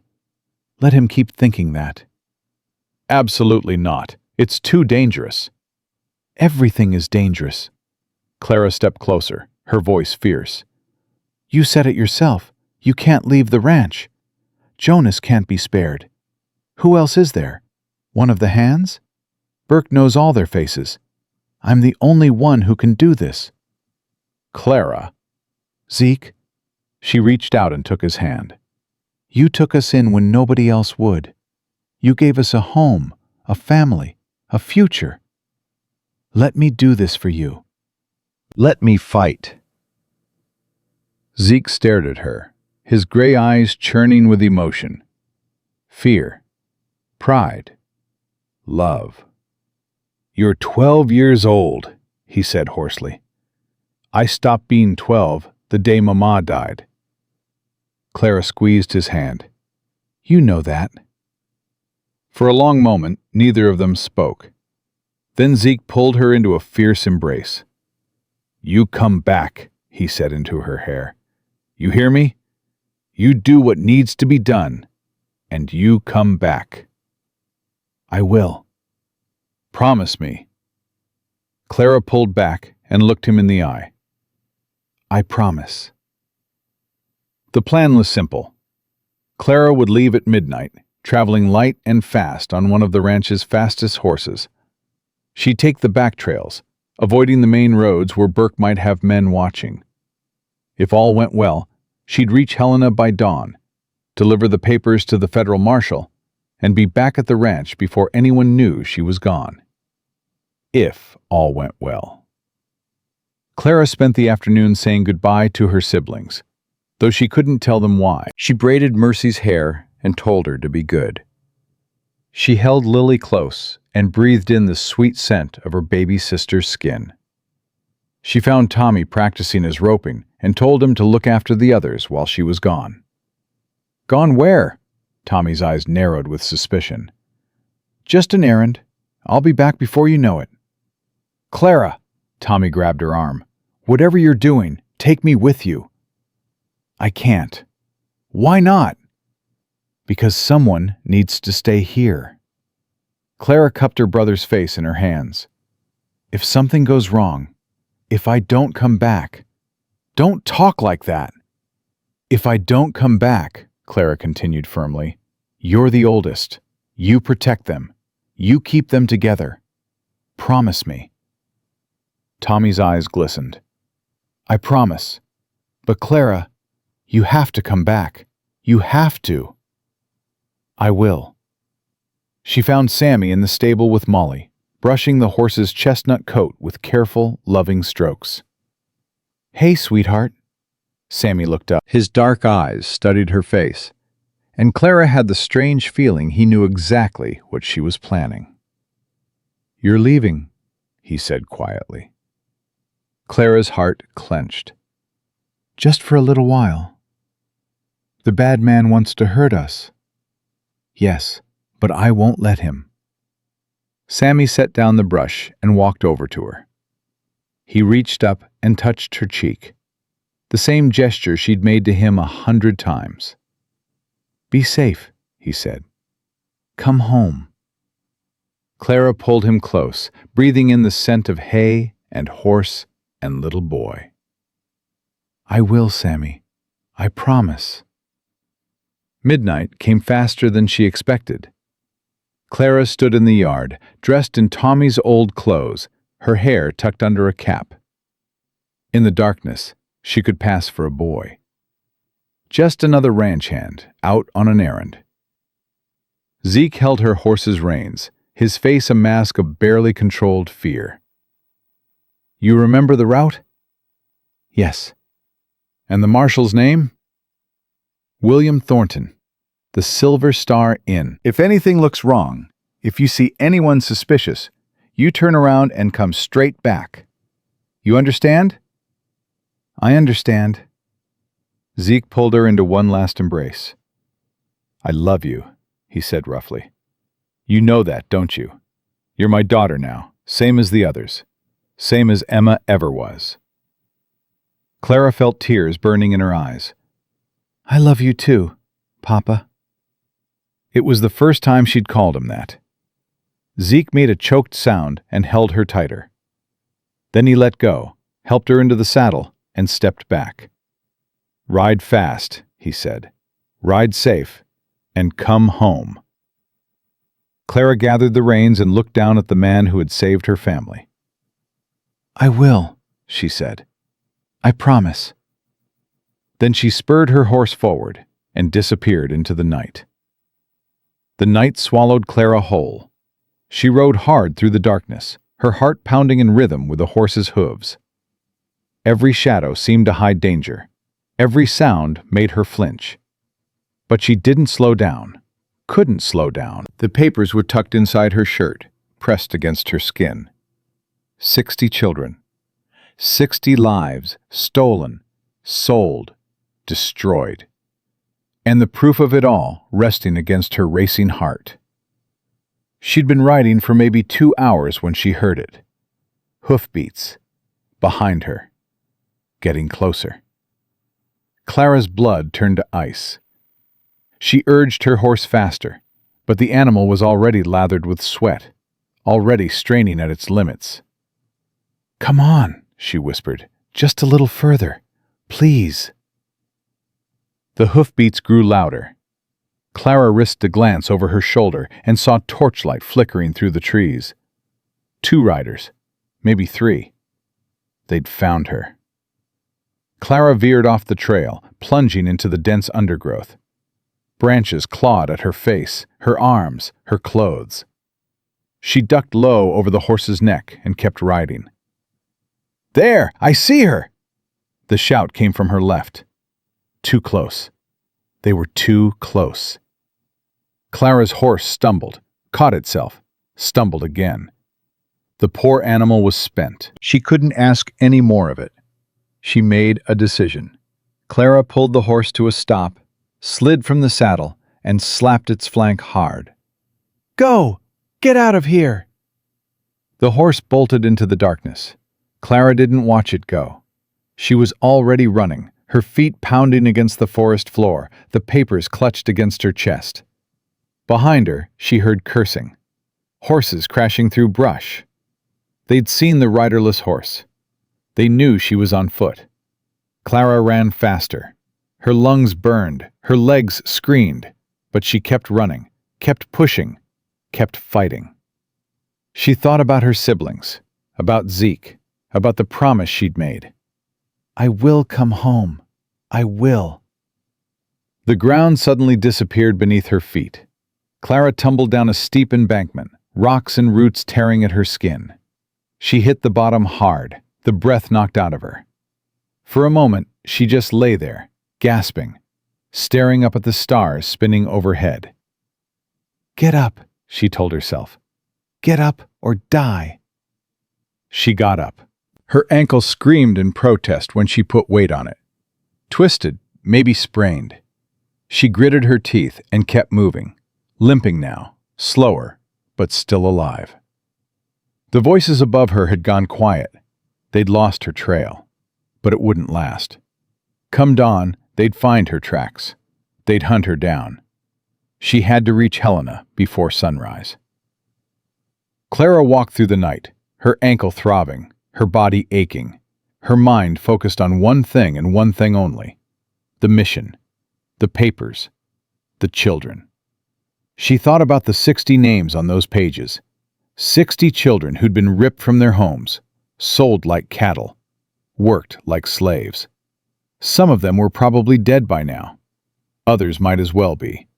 But if she could get these papers to the marshal, if she could expose what Burke had done, maybe she could save the ones who were still alive. Maybe she could make sure no other child ever suffered the same fate. It was enough. It had to be enough. Dawn found her at the edge of Helena, exhausted and limping, but alive. The town was just waking up. Shopkeepers opening their doors, delivery wagons rattling down the streets, early risers heading to work. Clara pulled her cap lower over her face and tried to blend in. The Silver Star Inn. That's what Zeke had said. Marshal William Thornton, the Silver Star Inn. She found it on the main street, a respectable-looking establishment with a painted sign swinging above the door. Clara hesitated outside, suddenly aware of how she must look. Dirty, torn clothes, a limp, a face smeared with blood and grime. She didn't care. Clara pushed through the door and walked straight to the front desk. "I need to see Marshal William Thornton. It's urgent." The clerk, a thin man with spectacles, looked her up and down with obvious distaste. "The marshal isn't receiving visitors." "He'll receive me." Clara pulled the papers from her shirt and slapped them on the desk. Tell him I have evidence of child trafficking.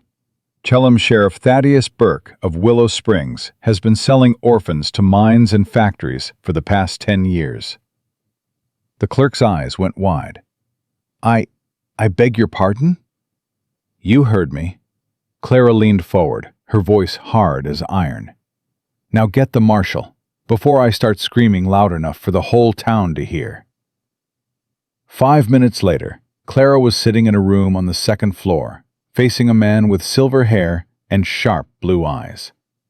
Marshal William Thornton listened without interrupting as Clara told her story. She told him everything.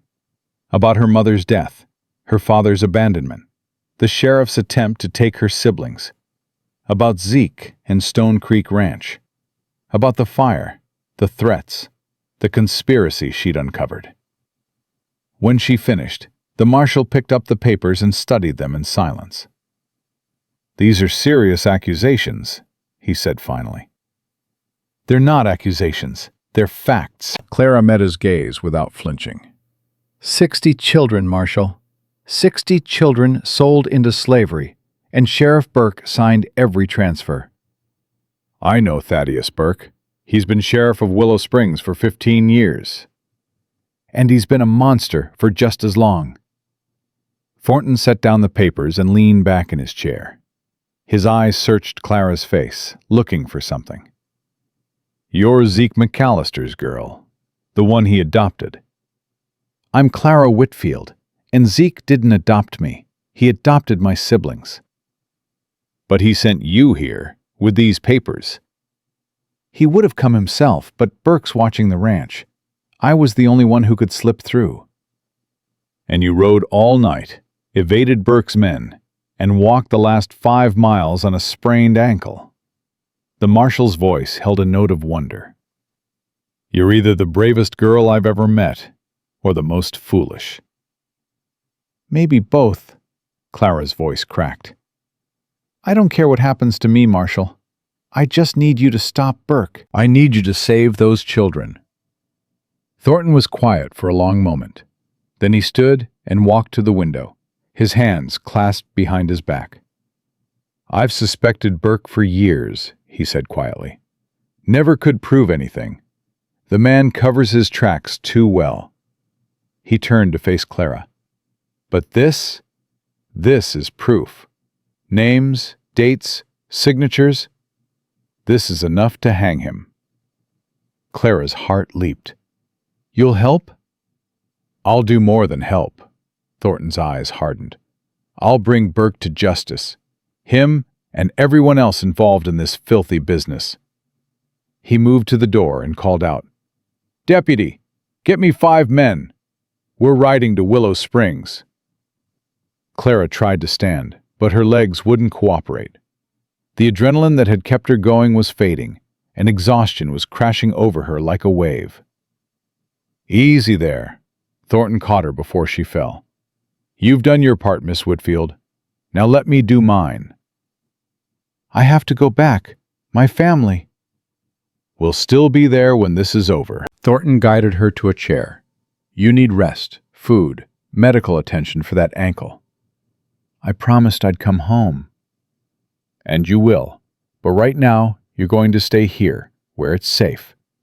Thornton's voice softened. "You've been brave long enough, Clara. Let someone else carry the burden for a while." Clara wanted to argue, wanted to fight, but her body had other ideas. Her eyes were closing against her will, her muscles going slack. "My siblings," she mumbled. "Protect them." "I will. I swear it." It was the last thing Clara heard before the darkness took her. She woke to sunlight streaming through a window and the sound of birds singing outside. For a moment, she didn't know where she was. The bed was soft, softer than anything she'd slept on in years. The sheets smelled like lavender, and someone had bandaged her ankle, cleaned her wounds, changed her into a clean nightgown.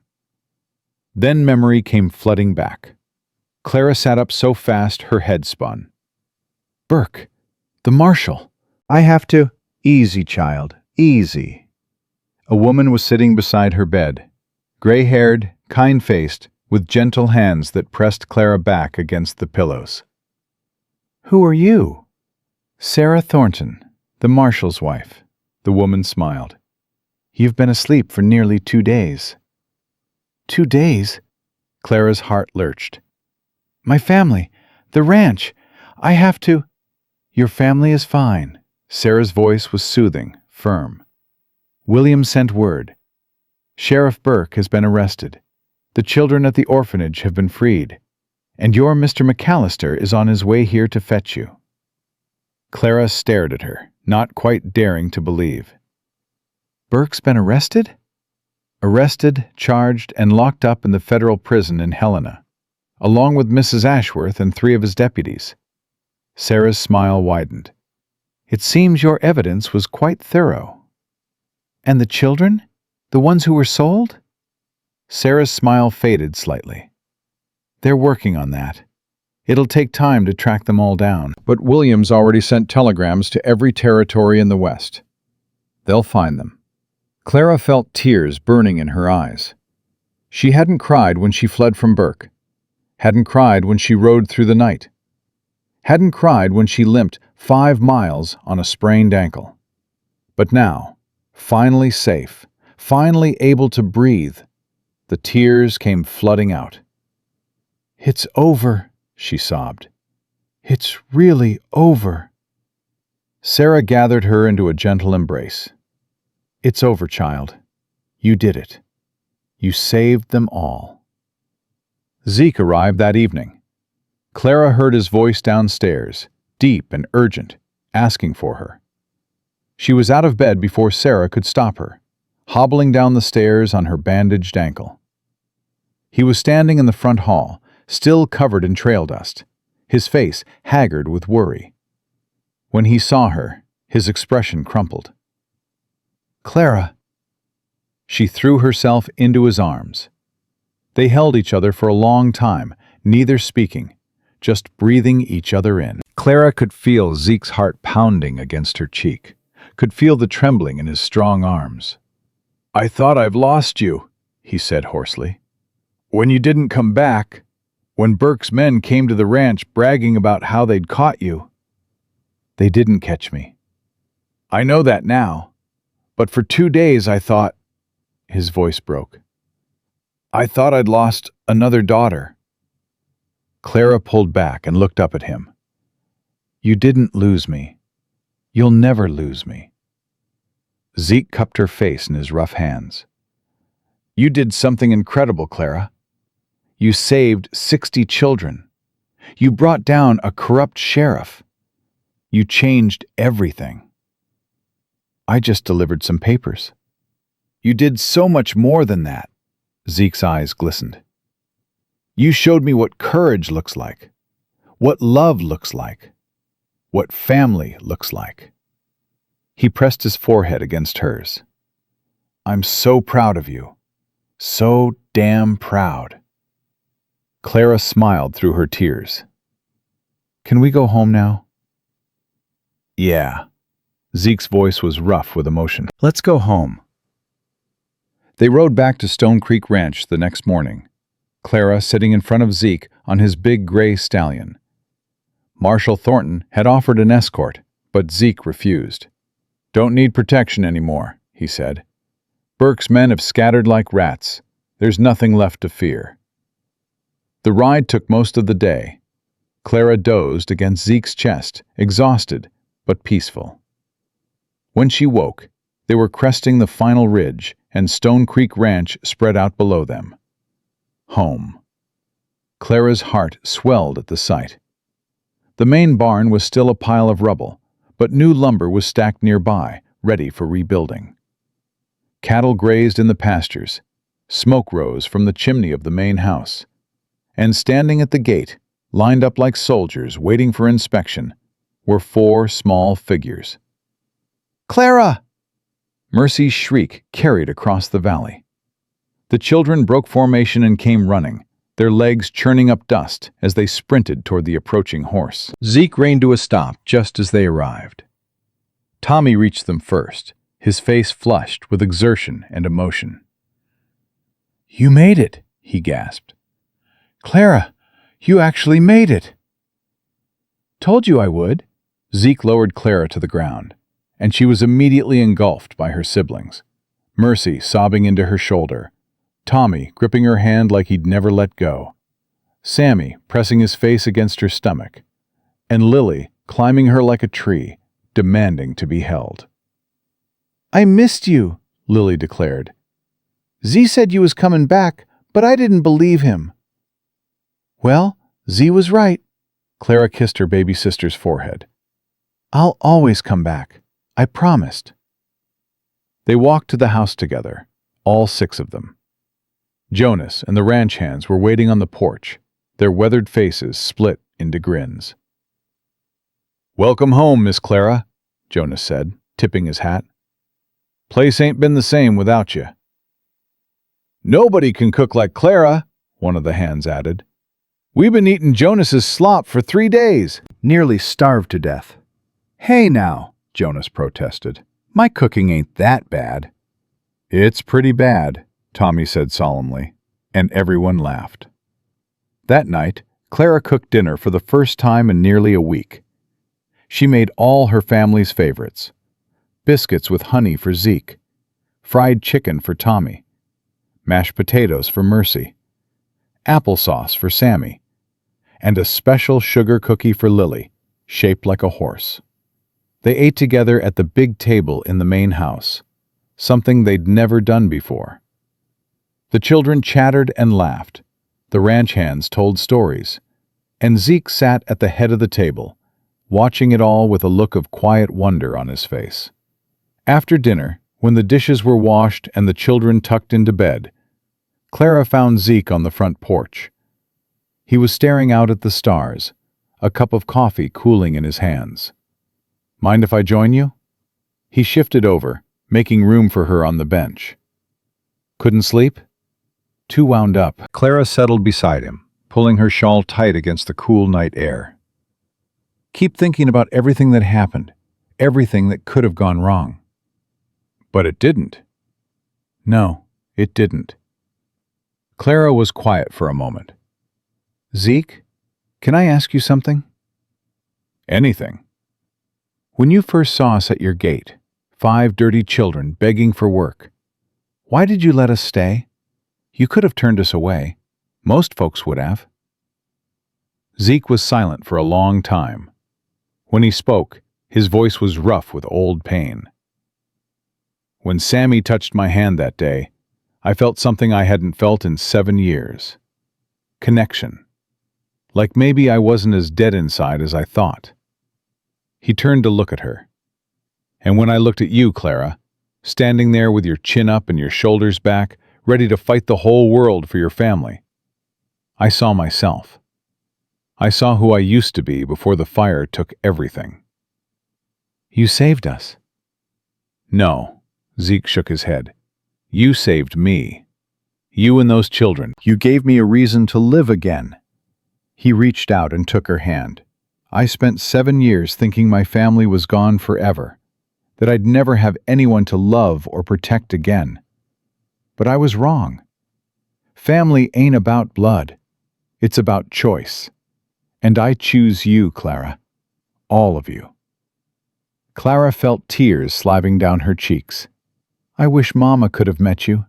She would have liked you." "I wish I could have met her too." Zeke squeezed her hand. "But I think, in a way, I know her. Through you. Through your cooking, your stubbornness, your fierce love for those children." Elizabeth Whitfield raised an extraordinary daughter, and I'm honored to call that daughter mine. Clara leaned against his shoulder, feeling the warmth of him, the solid strength. "I called you Papa," she said softly, "before I left for Helena. I don't know if you remember." "I remember." "Did you mind?" Zeke's arm came around her, pulling her close. "It was the best thing anyone's ever called me." They sat together in comfortable silence, watching the stars wheel overhead. Clara thought about all the miles she'd traveled, all the fears she'd faced, all the promises she'd made and kept. She thought about Mama and the promise to keep the family together. She thought about the 60 children whose lives would be changed because of the papers she'd delivered. She thought about her siblings, sleeping peacefully in their beds, safe and loved and home. And she thought about Zeke, this broken man who had opened his heart when he had every reason to keep it closed. "Clara?" "Yeah?" "Thank you." "For what?" Zeke's voice was thick with emotion. "For showing up at my gate that day. For being too stubborn to take no for an answer. For cooking your way into my heart and refusing to leave." He pressed a kiss to the top of her head. "Thank you for giving me a family again." Clara smiled into the darkness. "Thank you for letting us stay." A year later, Stone Creek Ranch was unrecognizable. The new barn stood tall and proud, bigger than the old one. The herd had doubled in size, and the ranch house, once cold and empty, was filled with noise and laughter and life. Tommy, now 11, had become Zeke's right hand. He rode with the men, worked the cattle, and was already talking about taking over the ranch someday. Jonas said he'd never seen a boy take to ranching so fast. Mercy, 9 years old and bursting with energy, had started a small choir among the ranch hands' children. They performed every Sunday after church, their sweet voices filling the valley with song. Sammy, 6 now, talked constantly. He still loved Molly best of all, and Zeke had given him the horse officially, papers and everything. The boy spent every spare moment in the stable, brushing and feeding and caring for his beloved mare. And Lily, 4 years old and growing like a weed, had Zeke wrapped around her little finger. She called him Papa now, like all the others, and he spoiled her shamelessly. As for Clara, she was still cooking, still running the kitchen with an iron hand and a generous heart. But she was also learning to read properly, thanks to the tutors Zeke had hired. And she was teaching Mercy and Tommy to cook, passing on Mama's recipes the way Mama had passed them to her. One evening in late summer, the whole family gathered for dinner. Clara had made a special meal to celebrate the anniversary of their arrival at Stone Creek. Roast beef with all the trimmings, fresh bread with honey, and the 3-layer chocolate cake that had taken her all afternoon. When everyone was seated, Zeke stood and raised his glass. "A year ago today, a brave young woman showed up at my gate with 4 hungry children and a copper pot. She asked me for a chance, just one chance to prove herself." He looked around the table at the faces of his family. "I thought I was doing her a favor by letting her stay. But I was wrong. She was doing me a favor. She was saving my life." His eyes found Clara's. "To Clara, the best cook in 3 counties, the bravest person I've ever known, and the daughter I never expected but always needed." "To Clara," the others echoed, raising their glasses. Clara felt her cheeks flush. You're embarrassing me. Get used to it, Zeke grinned. I plan to embarrass you for the rest of your life. That's a long time. It better be. After dinner, Clara slipped away to the kitchen to start the dishes. She was elbow deep in soapy water when she felt a small hand tug at her apron. Clara? She looked down.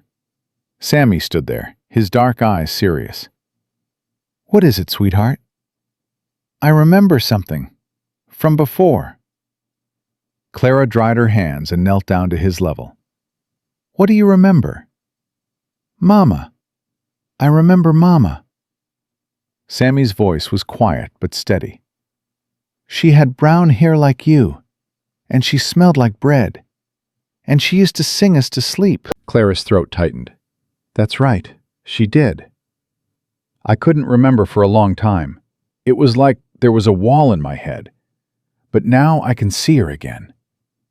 Sammy reached out and touched Clara's cheek. You look like her. When you cook, when you take care of us, you look just like her. Clara pulled him into a fierce hug, tears streaming down her face. Thank you, Sammy. Thank you for remembering. Clara? Yeah? I'm glad we came here. I'm glad we found Papa. Me too, sweetheart. Me too. Later that night, after the children were in bed and the ranch was quiet, Clara stood on the porch and looked out at the stars. She thought about the journey that had brought them here, the hunger and fear, the running and hiding, the desperate gamble that had led them to Zeke's gate. She thought about all the time she'd wanted to give up, all the time she'd been certain they wouldn't survive. But they had survived. More than survived. They had thrived. Clara pulled Mama's copper pot from its hook beside the door. She'd cleaned it 1,000 times since that terrible night in Willow Springs, but she could still see the dent where it had struck Deputy Horace's skull. Could still feel the weight of it in her hands, the righteous fury that had driven her to swing. She wasn't proud of hurting someone, but she wasn't sorry either. She'd done what needed to be done to protect her family, and she would do it again in a heartbeat. Can't sleep? Zeke appeared beside her, 2 cups of coffee in his hands. Just thinking. About what? Clara took the coffee he offered and sipped it slowly. About how different things are now. About how scared I was when we first came here. You didn't seem scared. I was terrified, every minute of every day. Clara smiled into her cup. But I couldn't show it. The little ones were counting on me. Zeke leaned against the porch rail, his eyes on the stars. You know what I remember most about that first day? When you told me you could cook. You said it like it was the only thing you had to offer, like it was nothing special. It was all I had. No. Zeke shook his head. You had so much more. Courage, determination, love so fierce it could move mountains. The cooking was just how you showed it. He turned to look at her. You didn't just feed my men, Clara. You fed my soul. Clara felt tears prick her eyes. Zeke, I know I ain't good with words, never have been, but I need you to know something. He set down his coffee and took both her hands in his. The day you walked through my gate was the day my life started over. You gave me a second chance I didn't deserve, a family I never thought I'd have again, a reason to keep going. You gave us the same thing. Then I guess we saved each other. Zeke's rough thumbs rubbed circles on the backs of her hands. And I don't know what the future holds, Clara. Don't know what challenges we'll face or what storms we'll weather. But I know one thing for certain. What's that? Zeke smiled, and for the first time since she'd known him, the shadows in his eyes were completely gone. We'll face them together, as a family, always. Clara stepped forward and wrapped her arms around him, holding tight to this man who had given them everything. Always, she agreed. Above them, the stars blazed bright against the endless Montana sky, and in the house behind them, 4 children slept peacefully, dreaming of horses and songs and chocolate cake. Clara Whitfield had walked through fire to keep her family together. She had fought sheriffs and outlaws, braved wilderness and danger, risked everything she had for the people she loved. And now, finally, she was home. Not just a place with walls and a roof, not just a ranch with cattle and horses. Home was Zeke's gruff voice reading bedtime stories. Home was Tommy's proud grin when he roped his first calf. Home was Mercy's songs floating through the evening air. Home was Sammy's laughter, so long silent, now ringing out across the valley. Home was Lily's sticky fingers reaching for another cookie. Home was love. Home was family. Home was forever. And Clara Whitfield, the homeless girl with nothing but a copper pot and a promise, had found it at last.